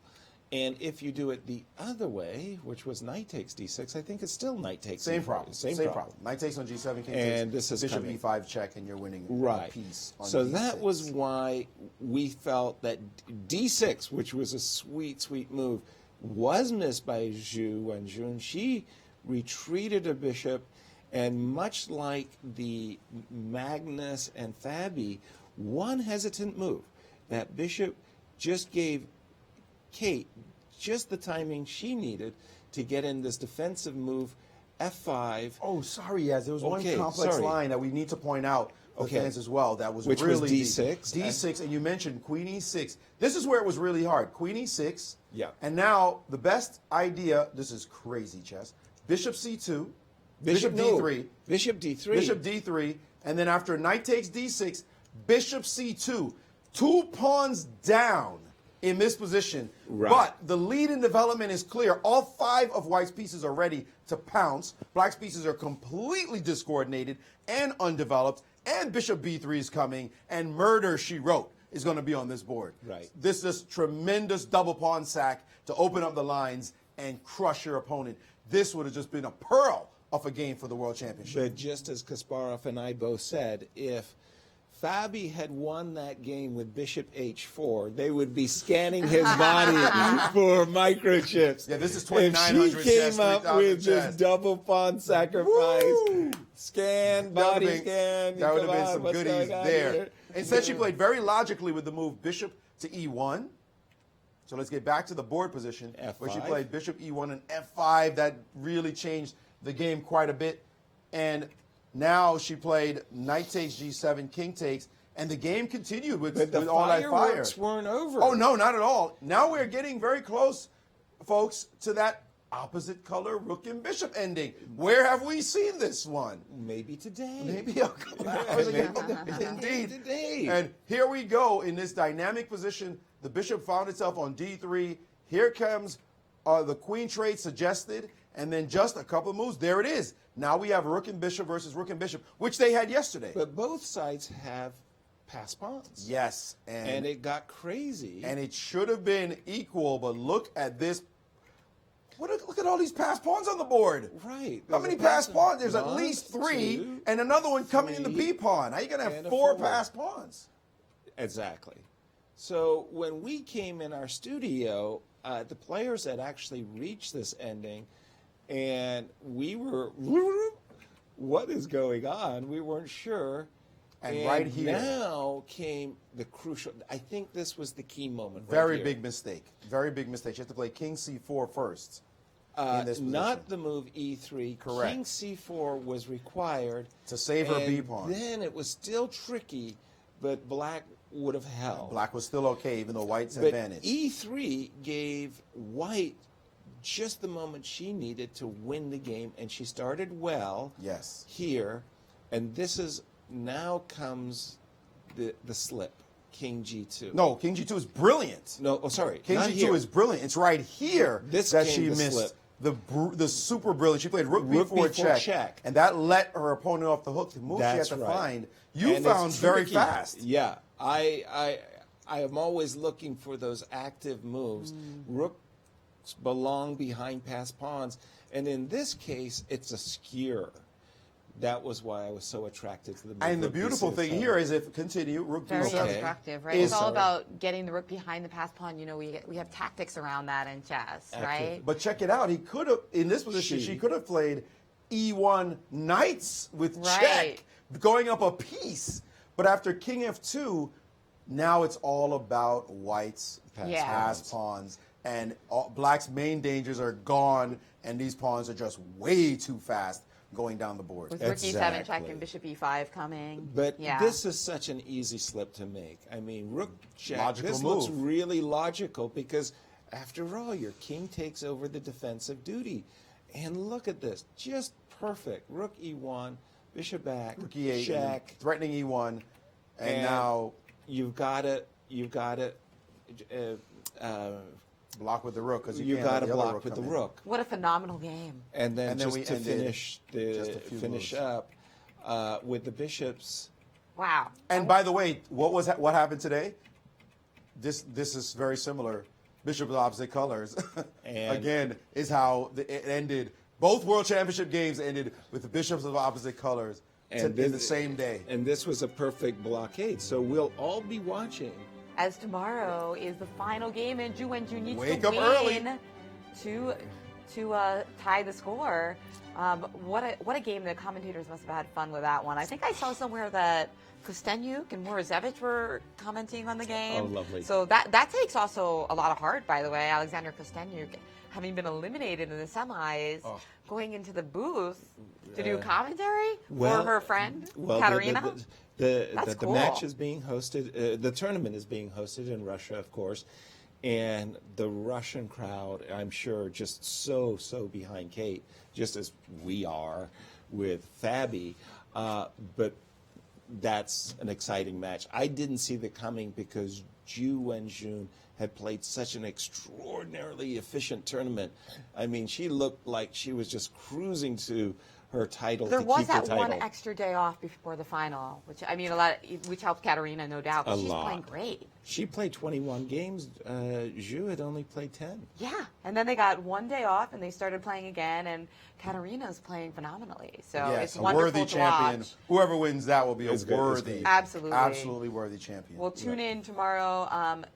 We're going to have not only the Women's World Championship starting in the morning, which we're definitely going to be talking about, but we got a star lineup, including the one and only Gary Kasparov, who's going to be taking a little break from his Thanksgiving prep to give us his thoughts on Fabi's prep. As well as the one and only Vishwanathan. That's right. That's right. The one and only Vladimir Kramnik. So join us. Well, tomorrow we've got Gary and Vichy, and the way I'm looking what a way to at celebrate Thanksgiving. Yeah, that looked like a lot of goats. They're greatest of all time. It can only be one goat. They look like 3 goats. Greatest of all time. That's what I mean by that. And it's 4.5 for Fabi, 4.5 for Magnus. The tension just keeps ramping up. Thanksgiving, how could you not spend it with Magnus Carlsen, Fabiano Caruana, the 3 of us, and also Gary Kasparov and Vichy Anand. I just got to keep bringing that up because I just have this image of Gary Kasparov putting the turkey in the oven and then coming on Skype to join us. I'm not gonna eat his cooking. No, that's not happening. I got a story about Vladimir's cooking, by the way. But final thoughts, Maurice, as this historic 9th draw in a row is in the record books. Yeah, we want this match to get cooking for sure, as we have 9 draws in a row, a dubious record to be sure. I'm sure the players are not proud of it. They're not happy with not making the most of their chances, and now they have put the tension on their shoulders with just 3 games to go. It's a 3-game classical match now. 3 games to go, 2 whites for Fabi. Anything could happen. We're seeing it game after game after game. The first win is going to be volcanic. That's how bad it will be if you lose a game. You're just going to get crushed. So that's the feeling they have, like there's just no comeback, there's no tomorrow. But we will be here tomorrow on Turkey Day. Start your morning off right before watching some football for Americans here watching American football or enjoying the evening in Europe. This is the show indeed to watch, as these two great players will be going at it to see who will finally win the World Championship. Thank you, Maurice. Well, we're thankful to all of our viewers, and we welcome you to come tomorrow, spend a little bit of Thanksgiving with us watching this epic World Chess Championship. Thank you very much for joining us. Join us tomorrow for Thanksgiving here in the United States and for Game 10 of the World Chess Championship in London. Have a good night.